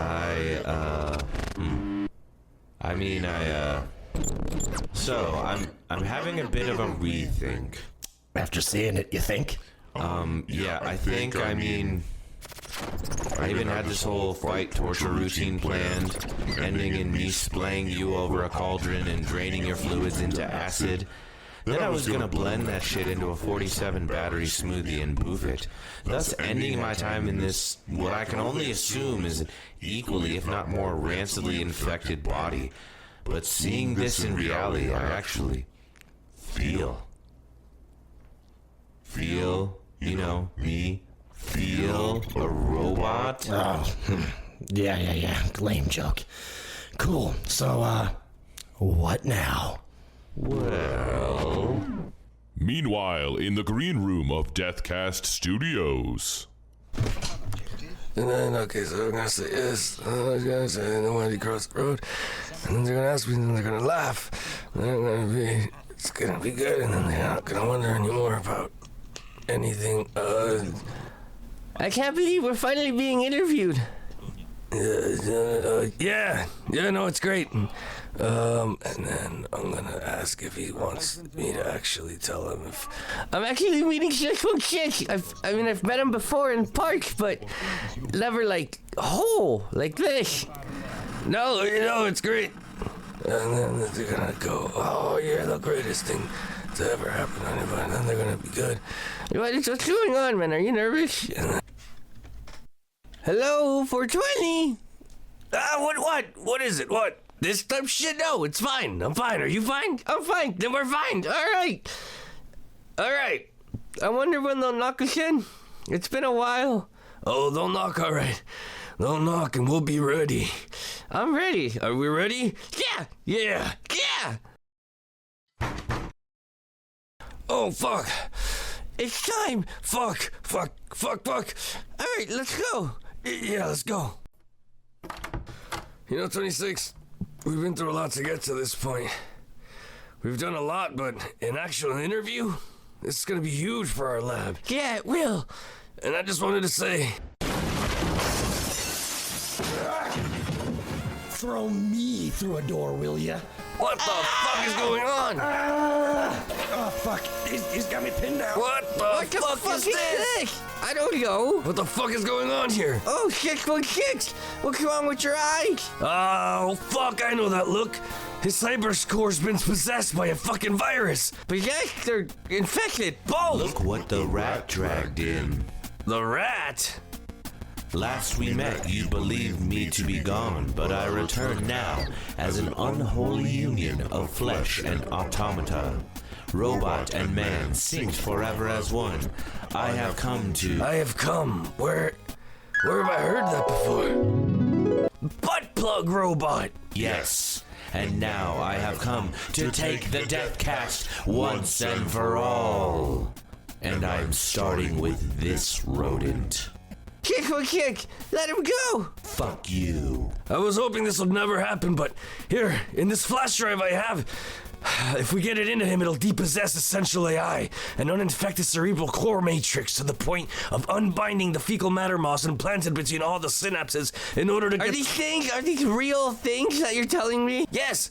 We need to get it in his neck, you and then will never be able to get that close to me. Watch out, he's throwing 47 again! Stop throwing me through doors. It'll work. I just need time to calibrate it. I'll distract him. Yeah, you do your best. Let him go. As you wish. Oh shit. You're way taller than I remember. 47, get up. Snap out of it, man. Here. Oh shit. What's going on? Listen. Listen to me. For some reason, you're about to lose everything you and 616 worked so hard to build. And I know I hate you, and I brought you back purely for monetary reasons, but you have to work with me right now. Well, okay. What do you need me to do? Wait, I'll literally do anything for him, but just promise me no butt stuff. What have they done to you, man? No, there's no... I mean, I don't think there's gonna be any butt stuff, but look, I need to calibrate this flash drive, and then you gotta shove it in that robot's port. You just said no butt. That's behind his neck. Okay, that's better. Wait. What? That's fucking gross, dude. You have to do it for the friendship, and the show, and everything you've ever worked for. Otherwise, it's all gone, and I won't have anywhere to play my ads. I don't know, man. I'm pretty outmanned here. I'm fucking beat up. Don't you have like a super stim or something in that bag of yours you can give me? Oh, yeah, sure. Let me check my fucking bag. No, you fucking idiot. This is reality, super sim. What the fuck are you talking about? You have what it takes in that body of yours. My body? I'm part cyborg because of you, and wait a minute. I'm part fucking cyborg. My arm. The jack-off function. Jack-off function. If you overload it, the impact will be too fast to stop, and you won't be able to block your attack. Okay. But, 47, you might lose your arm. You might not ever be able to jack off with that hand again. That's my secret, Fort. I've always been ambidextrous. I'm going in. Hey, no, that's not what I meant. Like, that's neat, but that's a fucking $45 million arm, man. Just calibrate the thing and give it to me. All right, let's hope 26 can hold off your buddy long enough.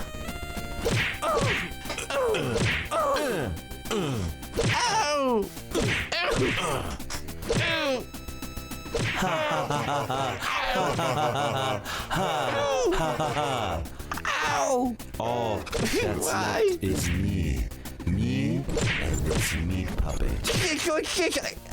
I know you're still in there somewhere. Ow! Your defenses are futile. Little one, darkness take you. 26, put your hands up, man. I know you can hear me, 616. Please, it's me, 26. I won't give up on you. I didn't give up when you were a bunch of nerves and meat in my hands, and I won't give up on you now. Your words mean nothing to me. The hands you built will now take your life. It is time. It is your death day. Dash? You use me. No choice.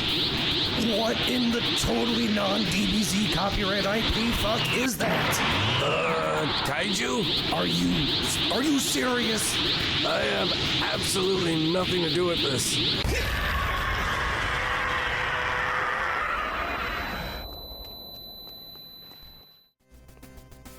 Did he get him? I don't know. I can't see. I think I got him, guys.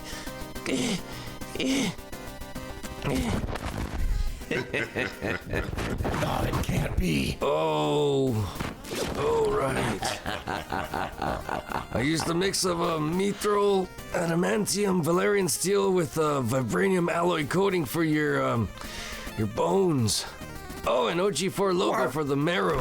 Why would you do that? Well, that felt tingly.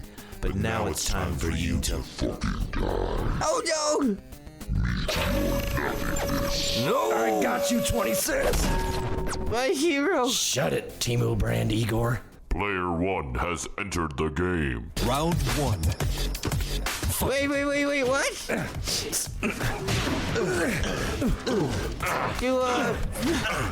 guys hear that? What? 5. Oh, yeah.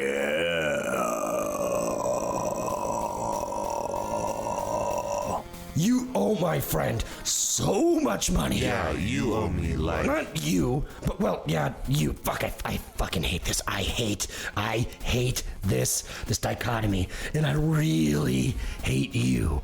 You fucking snake oil Jim Baker, food bucket, schemy, scammy, grifty McFuckface turncoat, cocketeer.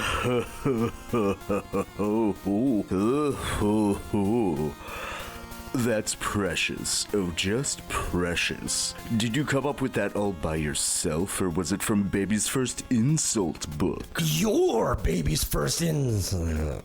Thought so. Took you long enough. I almost had to pull the nuclear option. Sorry, traffic on the Van Nuys was, yes, nuclear.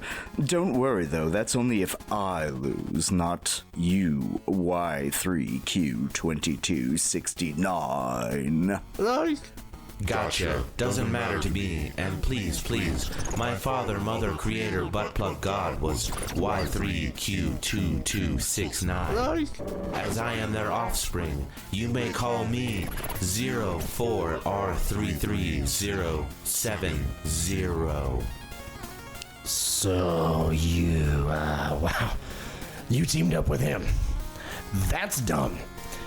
And so is the name, dumb. No creativity whatsoever. Sure is, Hitman. You fucker!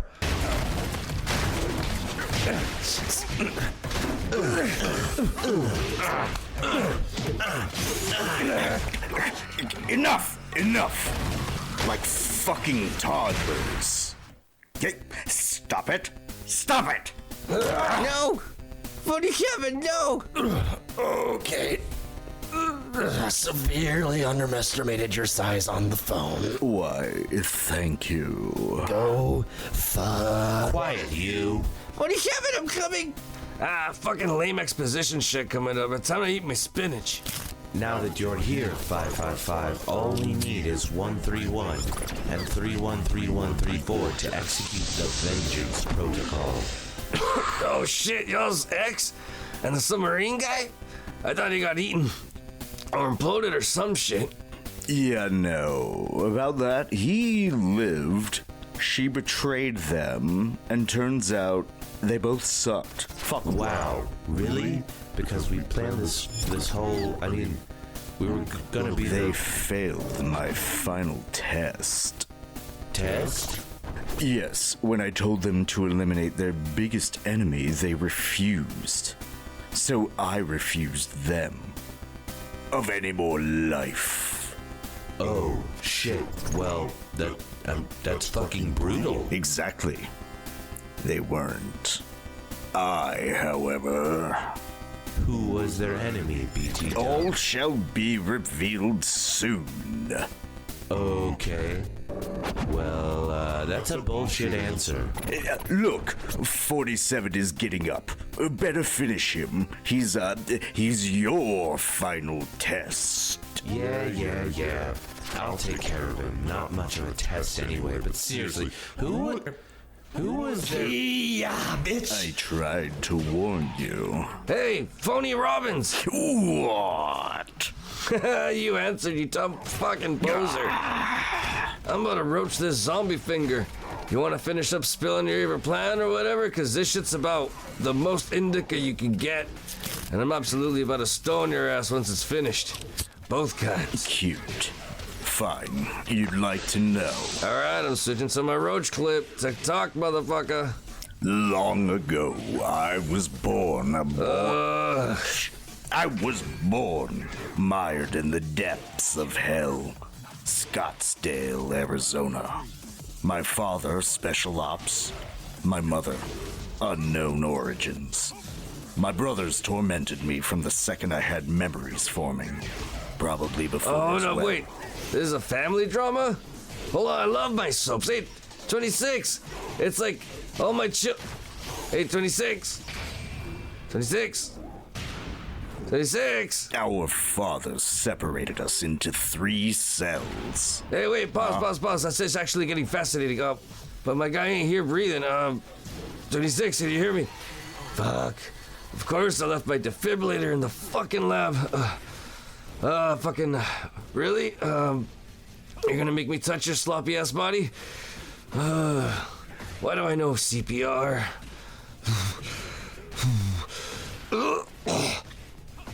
Oh, God. Staying alive. Oh, shit, I forgot about your asthma. Hold on. Here you go, little guy. Shut the fuck. If you call me my hero, I will stop this whole fight thing, fling you over my fucking back like a rag doll you are, and then gently place you back in that dumpster you came from. It sounds kind of nice, actually. And severed in way more parts than I found 47 and 616 in. Okay, that sounds a little less nice, but how about my Francophile? Your Francophile? Yes, my Francophile. Commencez-vous, j'adore ces stupides au visage de croissant. Tu vas bien, François. Oui? Oui. Oh. Mais excusez sans continuer votre devis stupide. Keep talking, Mr. Monologue. Oh, right. That was weird. Two brothers, 3 cells, fighting over scraps, and then there's... Right there, rewind 15 seconds. I'm not a fucking podcast. Yet. That's brutal. Right? Once I got too tired of hunger by submission, I turned my focus towards my escape, starving myself by losing on purpose, and squoze through the bars. I learned to sustain myself on grubs and cactus blood, watching them from the shadow. Our father was killed by a brain aneurysm, and they still needed to eat.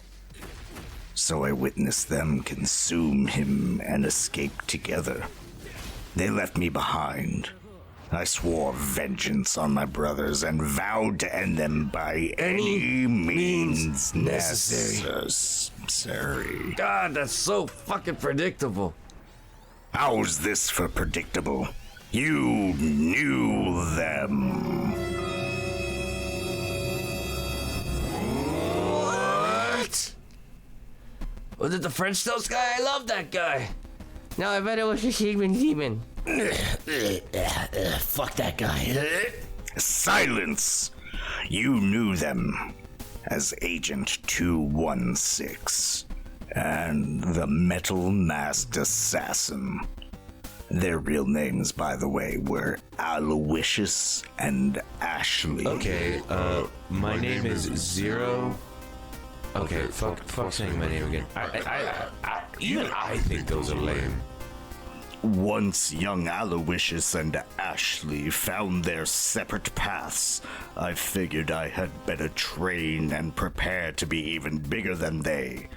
It was then I found the Brotherhood of the Gears, and since then I have bulked, schemed, and planned for one of the greatest revenges of all, to become the one true clocketeer and only podcaster. Okay, Highlander, but you didn't bother taking care of your brothers yourself.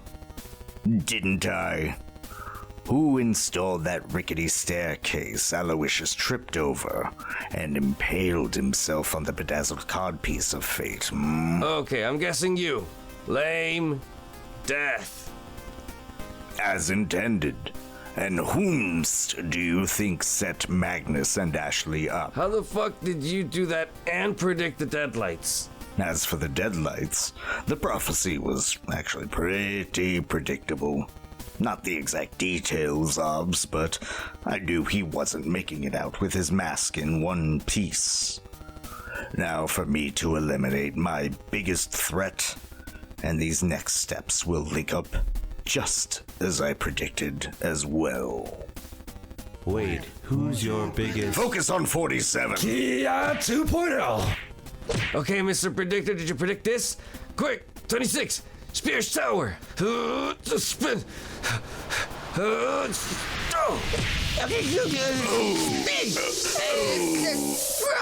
Fuck yeah, Bang and Matthews for the win.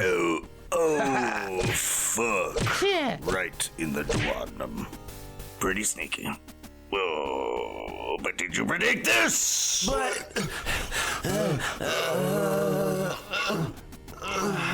You know, I should have predicted you turning on 616, but kudos on surviving that finisher.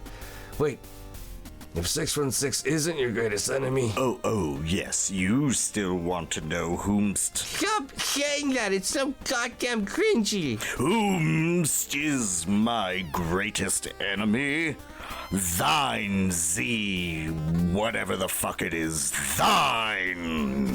What? I saved your predecessor from the garbage and promised them to follow through on the vengeance protocol, infecting you directly into 616, under one condition. That I am become the Deathcast! So by killing 616, you kill him and Zordebs. 2 enemies, 1 body. That's awful. Clever, but awful. Your dumbass has been behind all my shenanigans? Since I was branded. Why? You skipped me in the mess line on my first day. Really? Really? You were tortured by your entire family, overcame all your bullshit, got promoted out the ass to your own department, grifted me out of a fuck ton of money, got your revenge, killed so many clocketeers, including actively murdering my brain-infected bestie, and are in the midst of possibly nuking all of Mordhaus, yourself included. Oh, that? You think I have access to nuclear technology? The nuclear option, yes, the nuclear option, was a sealed jar of my Runza and High Life farts. Here! Oh, for the love of all that is unholy. Ugh. All of this, and for what? Because I ate one serving before you of whatever it was that day? It was French bread pizza day. And you took the last fucking pepperoni. Ooh, that's cold. Really? It's a dick move, man. Oh, fuck you. Regardless, you gotta let go of 616, man. He didn't do anything to you. Precisely why it'll hurt you more than him to fly off to Valhalla. I don't know. Sounds pretty metal. Hey, jack off. What? No, not you, jack off. You, jack off. Oh, right. Hey, you. What? If you're 555, then I'm Dix. Sorry, 616. I love you.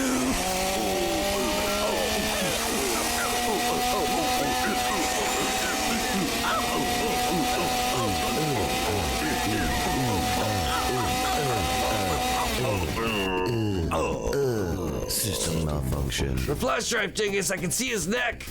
Oh shit! You're right. It won't fit. Flip the flash drive, asshole. Fuck! I never get it on the first try. Hold on, buddy. I'm about to put it in you. Finally. Going down. I gotta go get down on sale at Pussum's Gears. I'm a part of y'all. Come on, fucker. Part of what? Come on, man. You got this.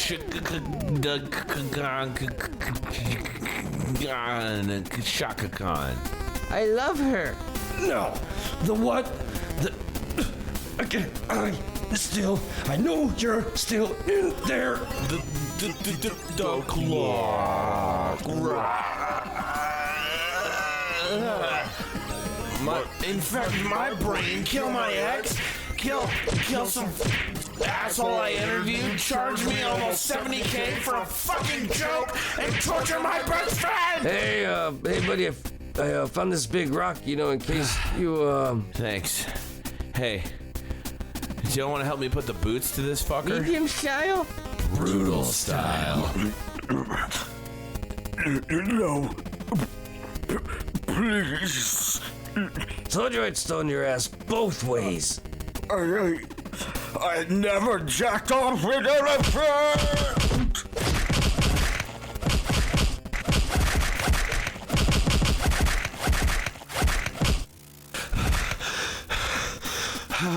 Fucking Christ, how long was I gone, dude? Really? You're back. Like 30 to 45-ish, man. Shit, feels like days. It happens. Happens? Yeah, it fucking happens. You know what else fucking happens? No? Come here, you little fuck. How did you get this DBZ ship powers? I genuinely don't know. Still so full of mysteries. Well, I don't know about you guys, but I feel like rescheduling the entire interview. Absolutely. Cool, I'm free like next year. I'm fuck, dude. I feel like I'm gonna burst. That Acer hole drank nothing but Malort, and of course the bathroom's fucking demolished right now. Nah, it ain't. Got a perfectly good piss bucket right here. Any port in the storm? Fuck, now I gotta go. Oh, fuck, shame. The sound always does it to me. Well, I don't really have any piss in me, but I ain't gonna feel left out. Maybe if I just, Waterfalls, fountains, corgis. There it is. Oh, I'm gonna sleep well tonight. Wait, were his last words that he never got to fucking elephant? Jack off. Yeah, he sure was. No, jack off. He wanted to jack off an elephant, is what he... Oh, no, I see what you did. That was weird, man. It's so specific. Too specific. Fuck, dude. You love me? God, of course I love you, man. Like, See, I told you. just chill out about it. Let me fucking finish. Oh, I love you, for a second. stupid ass. God, I fucking... Okay, thank you. Who would have predicted 555 would have made such a great toilet?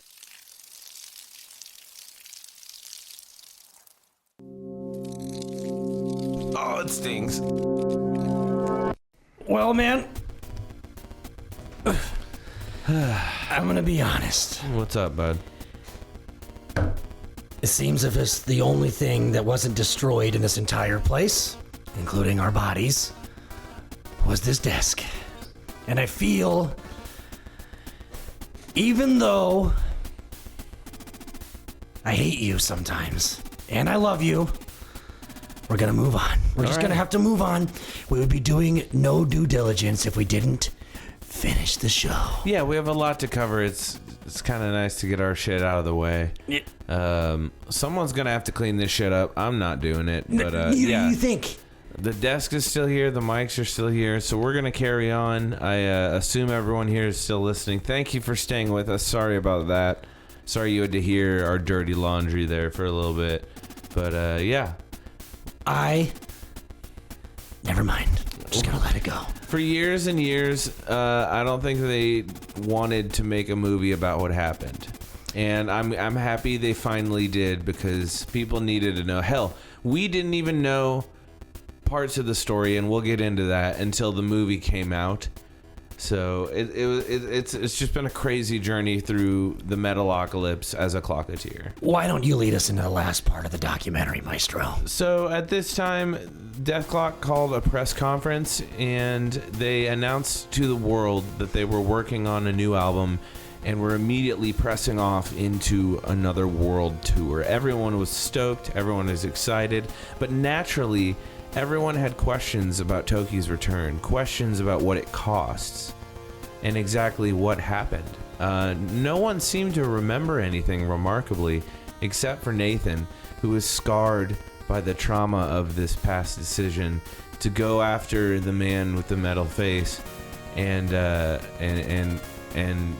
deep witness down, the loss of Magnus as well. He's always had somewhat of a dark but brutal heart. It's shown that, hey, even if you're the most brutal fuck on the planet, having a good upbringing, he loves his dad. We know that. So it makes sense that Nathan would want to be the, how should I say, the one who cares deep down as much as he acts like he doesn't. Oh, for sure. It's not cool to care at a certain capacity, but it is as well. So I'm glad Nathan kind of found his heroicism in this Doomstar Saga. So Nathan promised all these things to the world, and Dethklok stood with him. And immediately on their first concert, I know you remember this, Nathan had a panic attack. Yeah. And just fell to the stage and was freaking out. And immediately the world took notice and acted accordingly. And being that they were so big of a superpower at this time in history, I mean, we were on the brink of war, the stock market collapsed. Yeah, they're, again, the biggest economy on the planet. Yeah. More than any other country. And then they all care by every breath and whim of what is going to happen next with Dethklok. Like, then to watch Nathan have a full-on panic attack during a show. They've had their tiffs. We've had fights on stage, shows canceled, but not this. Not supposed to be a joyous moment bringing everyone back to a panic attack. That wasn't the plan. And this never really happened with Dethklok before, with Nathan especially. So naturally, they sought refuge in the Church of the Black Clock. And, you know, what I think obviously is one of the biggest turnkey points at this point in the documentary would be something as simple as love, or the denial thereof. Because really, what pissed Nathan off, besides having all of these notions and panic attacks and things that are going on with his own brain, you look to find solace. You look to find comfort in those times. And I think that's what he looked to Abigail for. But not to, even at this point, harp on something that we all saw was probably the worst day of his life. Was shut down, like, immediately. Yeah. An outward display of love from someone who's considered one of the most brutal people on the planet, and the most brutal possible thing happened to him. He got denied in front of the whole church, too. Everyone. Yeah. And that, I mean, talk about a senior prom, talk about getting left at the altar. I think that's more brutal than anything. Watching everyone who respects you have to watch you get zero respect. That's tough, man. It's real tough. And I think that's what prompted him to then, well, if I can't have you, nobody can kind of feeling. And he broke up essentially with everybody. The fans, the church wanted to run away. And I think that the only person, obviously, which is another recurring theme, that was able to pull them all together was Charles. Yeah. If it wasn't for Charles, that's their bread and butter they're fucking with. Like they said, it's too much for one person, no matter how strong they are to bear when something like that happens, obviously. But Charles pulled his head out of his ass, for lack of a better term, and showed him that this is way, way, way more than just you or me or love, or it's the whole fucking humanity. Yeah, and showed him what he had to do writing the Song of Salvation. And I didn't know this at the time, but it was also kind of nice to see him pull Pickles aside and give him kind of some notes, like just be a good friend to Nathan when he needs it. And I think their friendship was one of those solid rocks in Dethklok that if that didn't exist, that Dethklok wouldn't exist. So yeah, it was kind of cool to see the new High Holy Priest of the Black Clock like kind of give him that advice, I guess. Very sage-like, as he usually is, but normally Charles is brass tacks kind of dude. And I think as much as everybody else was learning to transcend, so was he. Learning his place. He's managed, as far as I'm aware, more than just Dethklok. He's managed so many things up into that point. Yeah. But we all... Plenty of experience. Yeah. Yeah. We all, I think, were growing out of this experience, whether we knew it or not, subconsciously. I think everybody. And it pulled Charles directly to a place of leadership that he approached super graciously and honestly seamlessly. Well, one thing that did happen as a result of Nathan's denied proposal was he stormed outside and was confronted by the droves of waiting fans who were asking questions about new music, and he just lost it, and right then and there broke up with the fans. Yeah.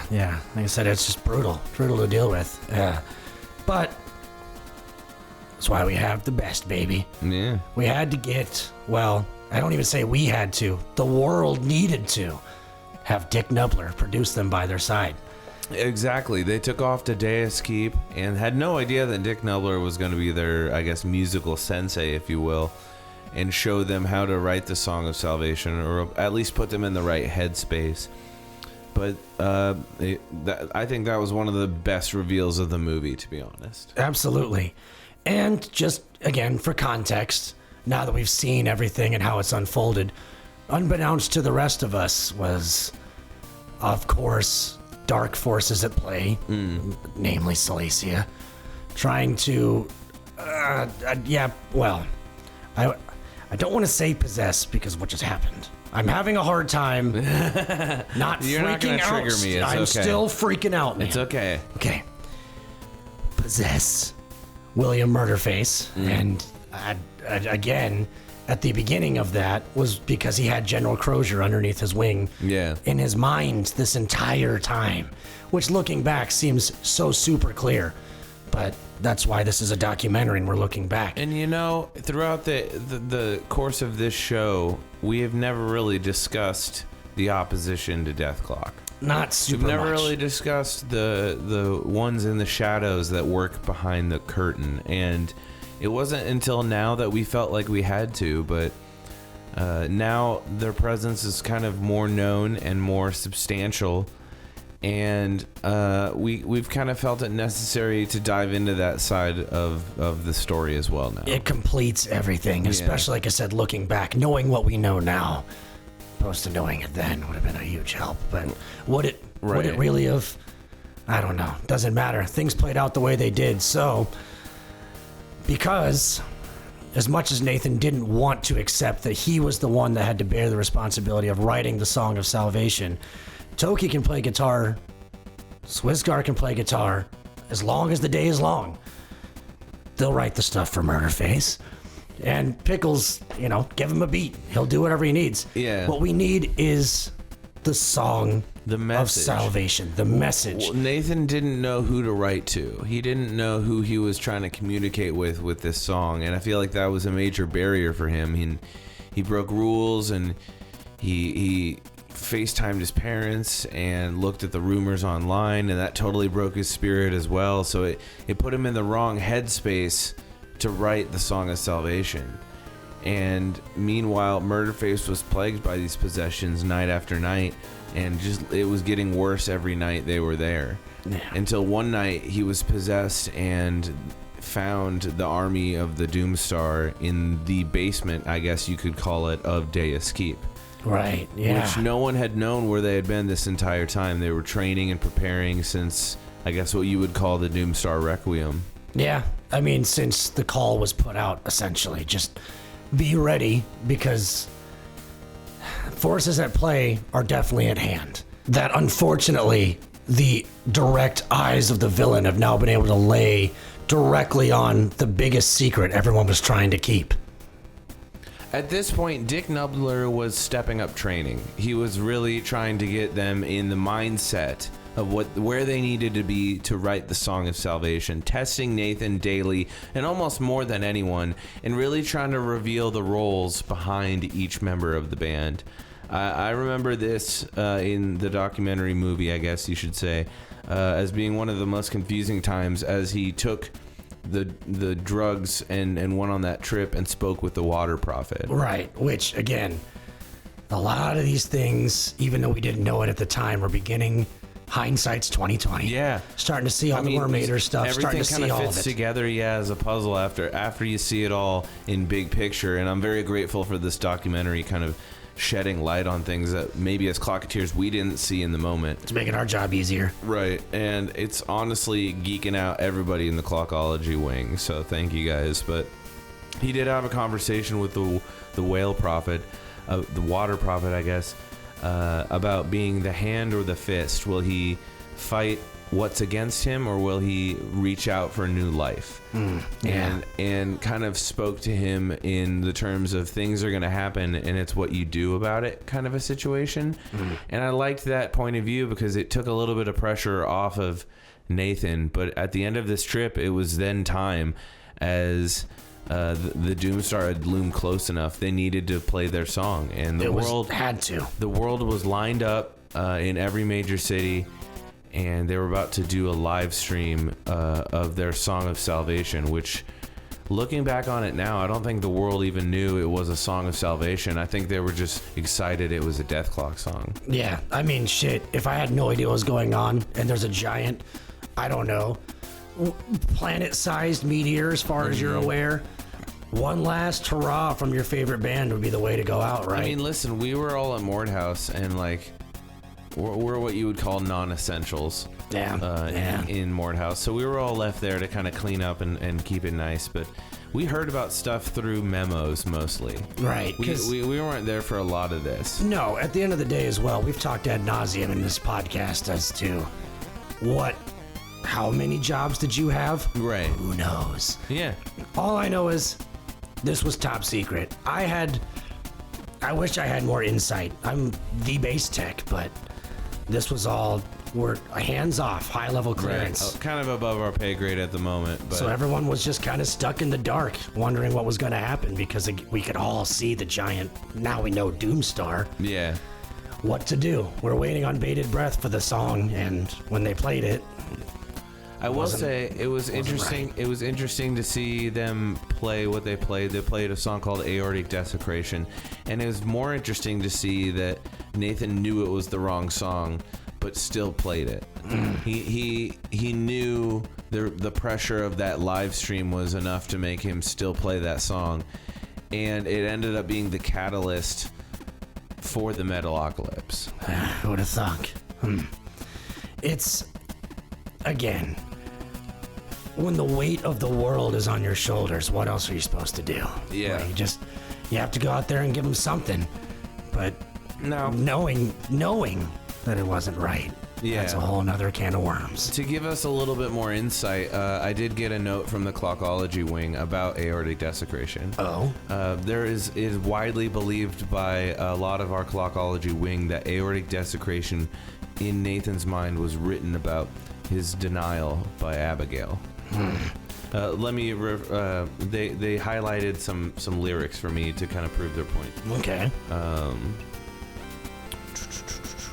How could you be so fucking naive? Fled for refuge and fell to your knees.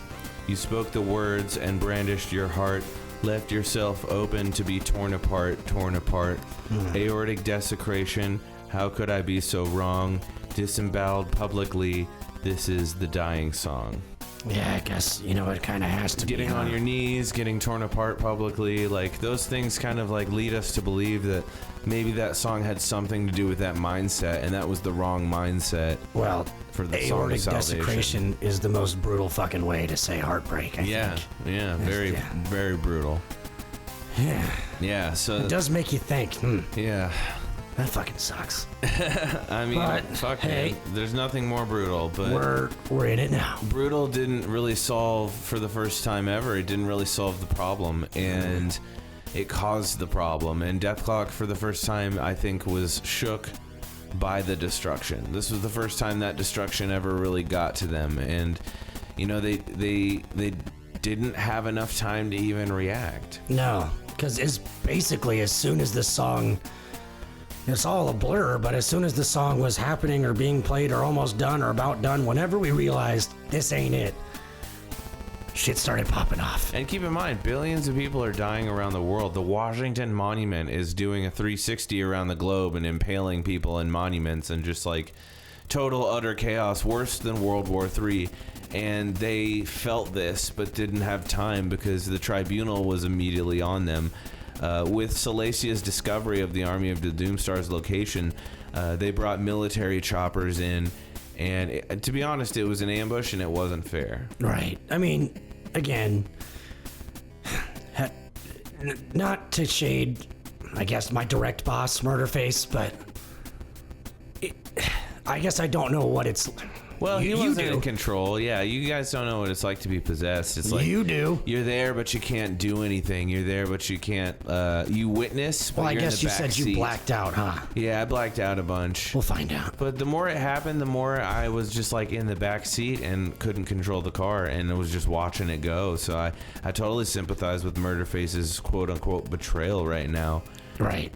I mean, like I said, hopefully I never have to know what that's like. Right. But got a taste of it, and now multiple tastes of it. Can't be good, man. Well, we lost the army of the Doomstar. Yes. They buried them underneath Deus Keep by just pure demolition with rockets. And even Dick Nubler gave his life to facilitate Dethklok's escape from Deus Keep. So I think it's very appropriate that we do an in memoriam right now. Yeah, we should. Assuming again that we're now towards the end of the documentary, hopefully, that's all we have to add. Yeah. I guess we should just take a second to pay respect to Dick Nubler, first of all. Amazing producer for Dethklok, believed in the band from the beginning of the documentary. Second episode. Right. Was a crazy motherfucker, but hell, he knew how to produce, and I think he knew what was best for the band. He was the best, baby. Yeah, that sacrifice was not in vain, and I don't think any clocketeer will ever forget it. Next, Ishnifis Miedel.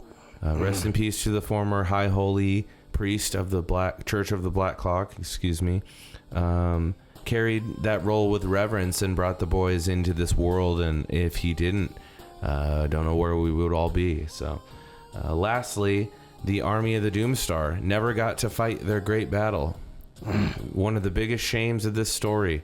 They were training endlessly for this battle and never got to fight it. So, a testament to modern technology, I guess. I suppose so. And like, of course, everyone that we've put in the memoriam for all these episodes up to this point, too. Yeah. Lots and lots of people gave their lives for the clock. And to save, I guess, the fact that we could still even do this podcast. Yeah. So, So we'd like to just pay our respects real quick. So it's honestly, there's a lot of tough breaks in the show, man. Yeah. It's hard for me. I'm not going to. It's okay. Hold it together. We've been through a lot today. It's been a long day. It's been a big day. It's been a big day. We were supposed to be interviewing 420 smoking weed. Yeah, it was supposed to be a chill day, and here we are.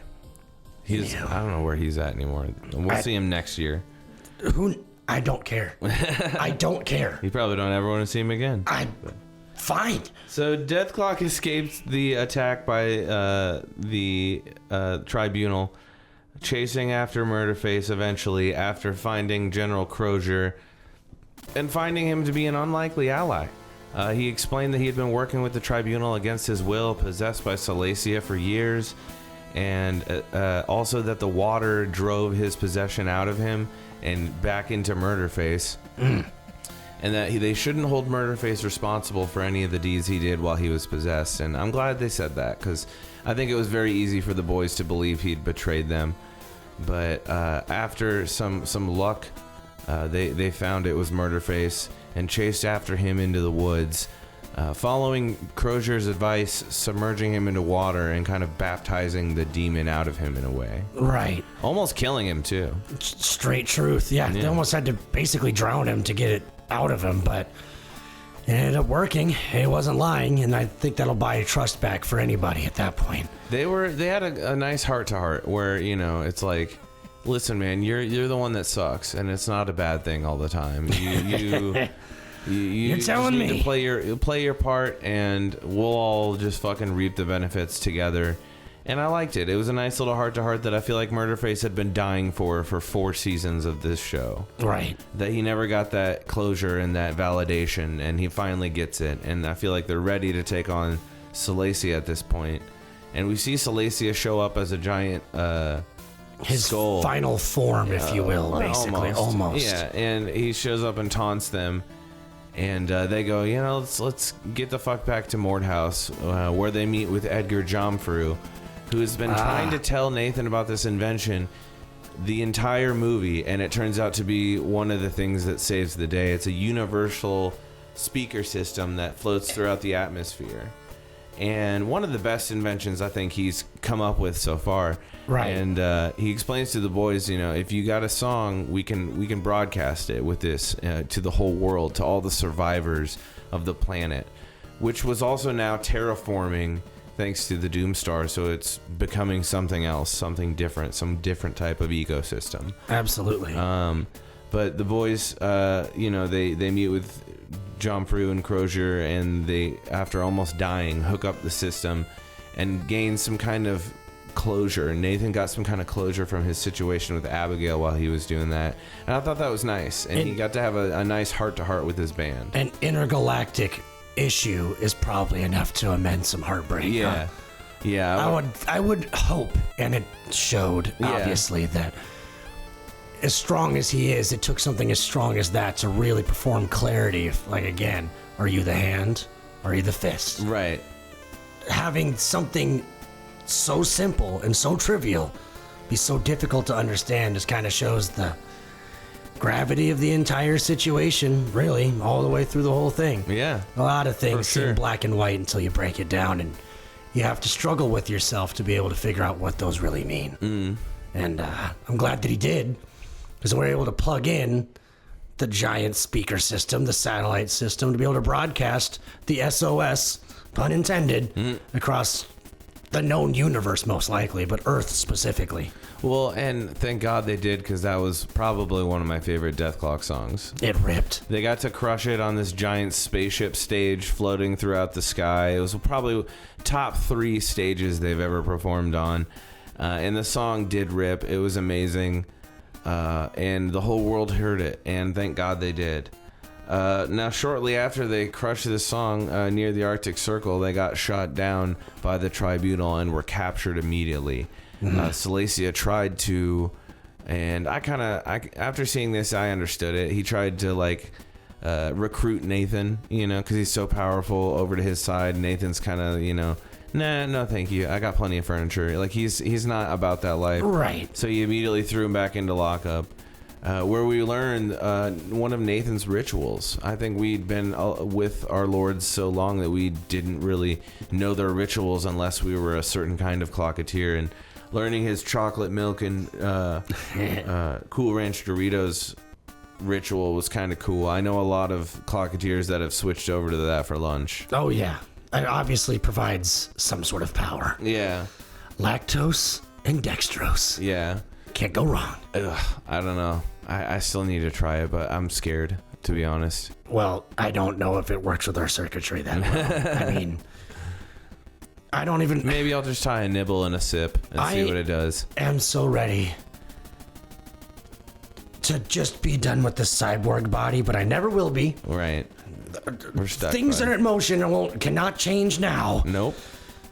But I think a little Cool Ranch Doritos might help. That'd be pretty nice. But so the boys were then used, they were taken from their prison and used as batteries, we found out, for this super collider to pull the Doomstar closer enough for its portal to open. So no one had known up to this point what Dethklok's use was in this prophecy. But now we learn that they are the power source to essentially open up the portal of the Doomstar. Right.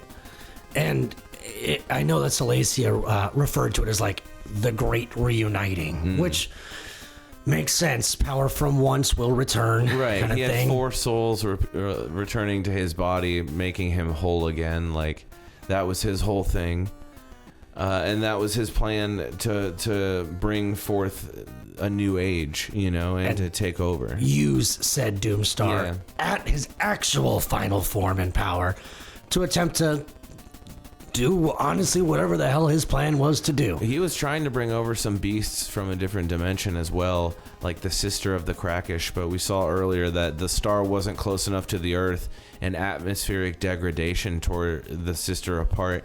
So they were obviously trying to bring other things across the barrier than just the 4 souls, but they only were successful in the 4 souls before Edgar Jomfru blew up the machine and closed the portal. Oh, we need to add him to the... Oh, yeah. Memoriam, yeah, we should.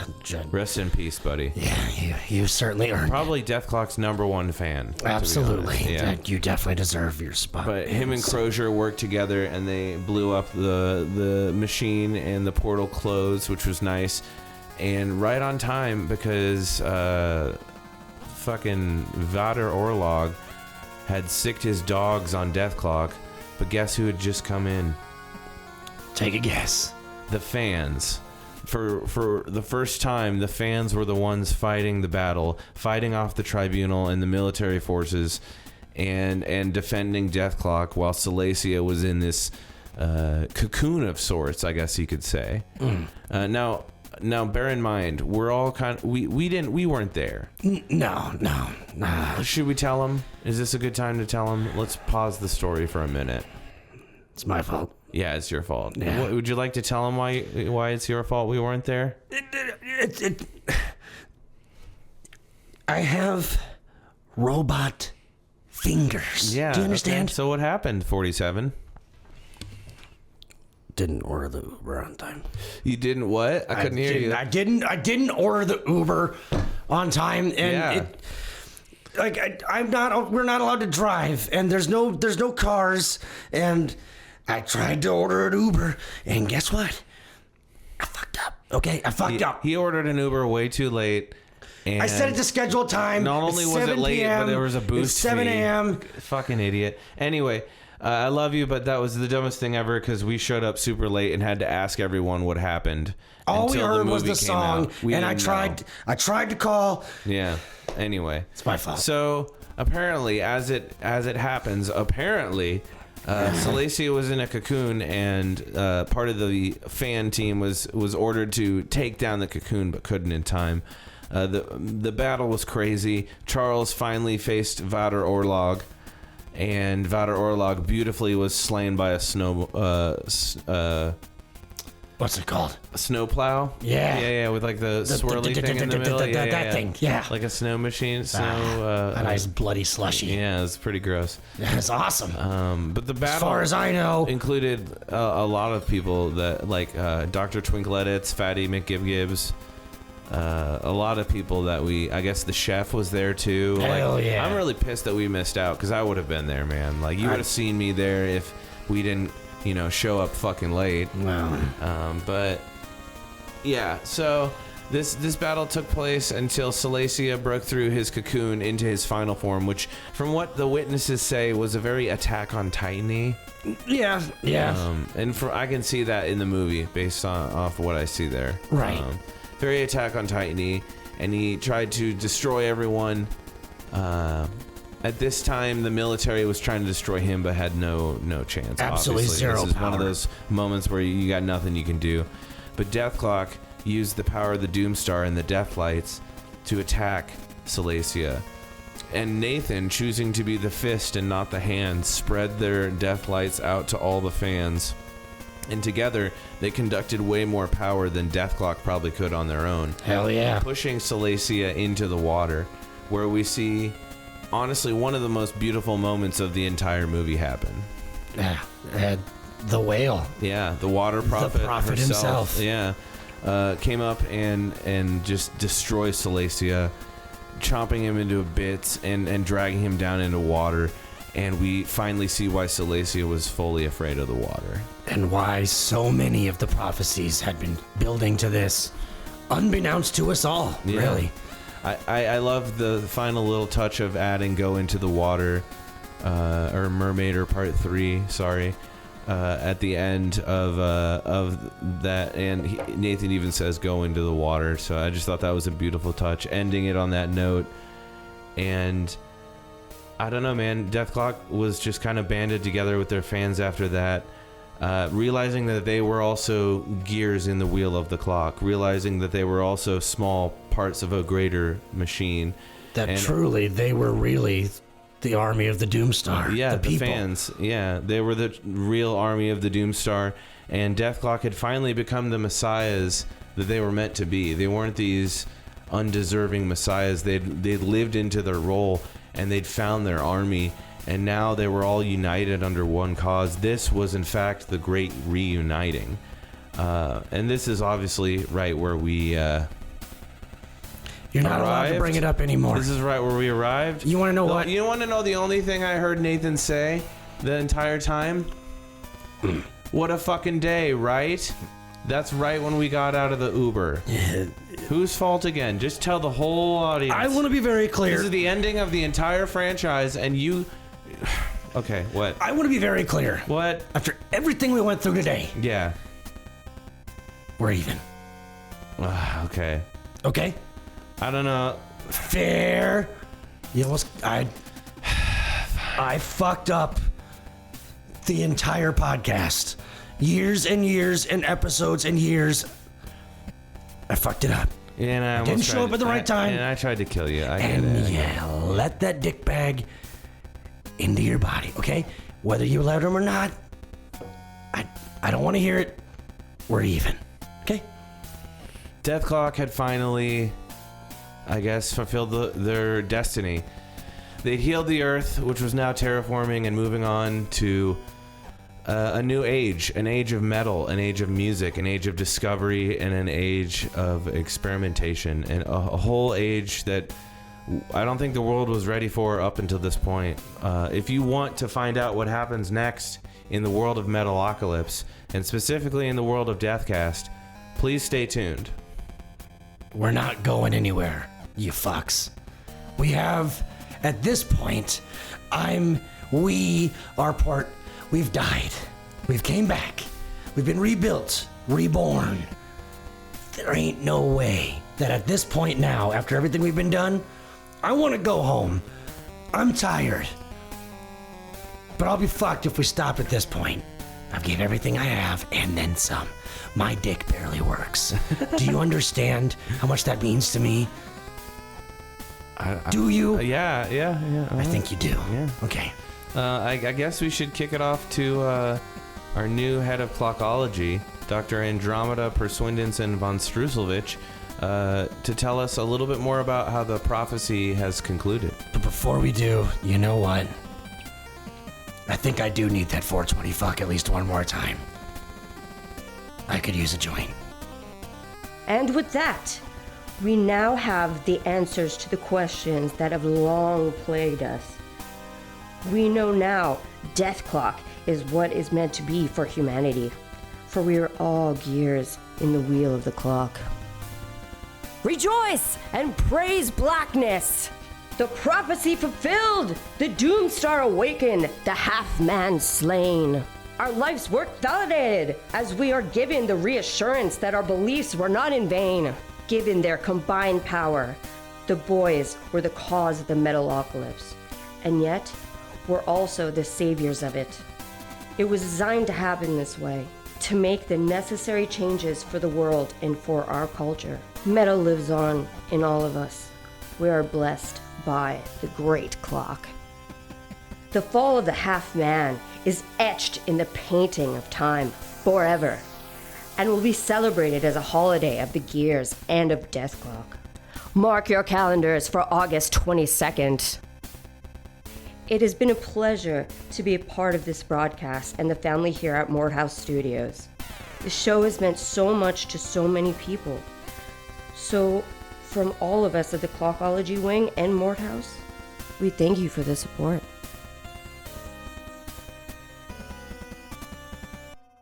Now go forth and die!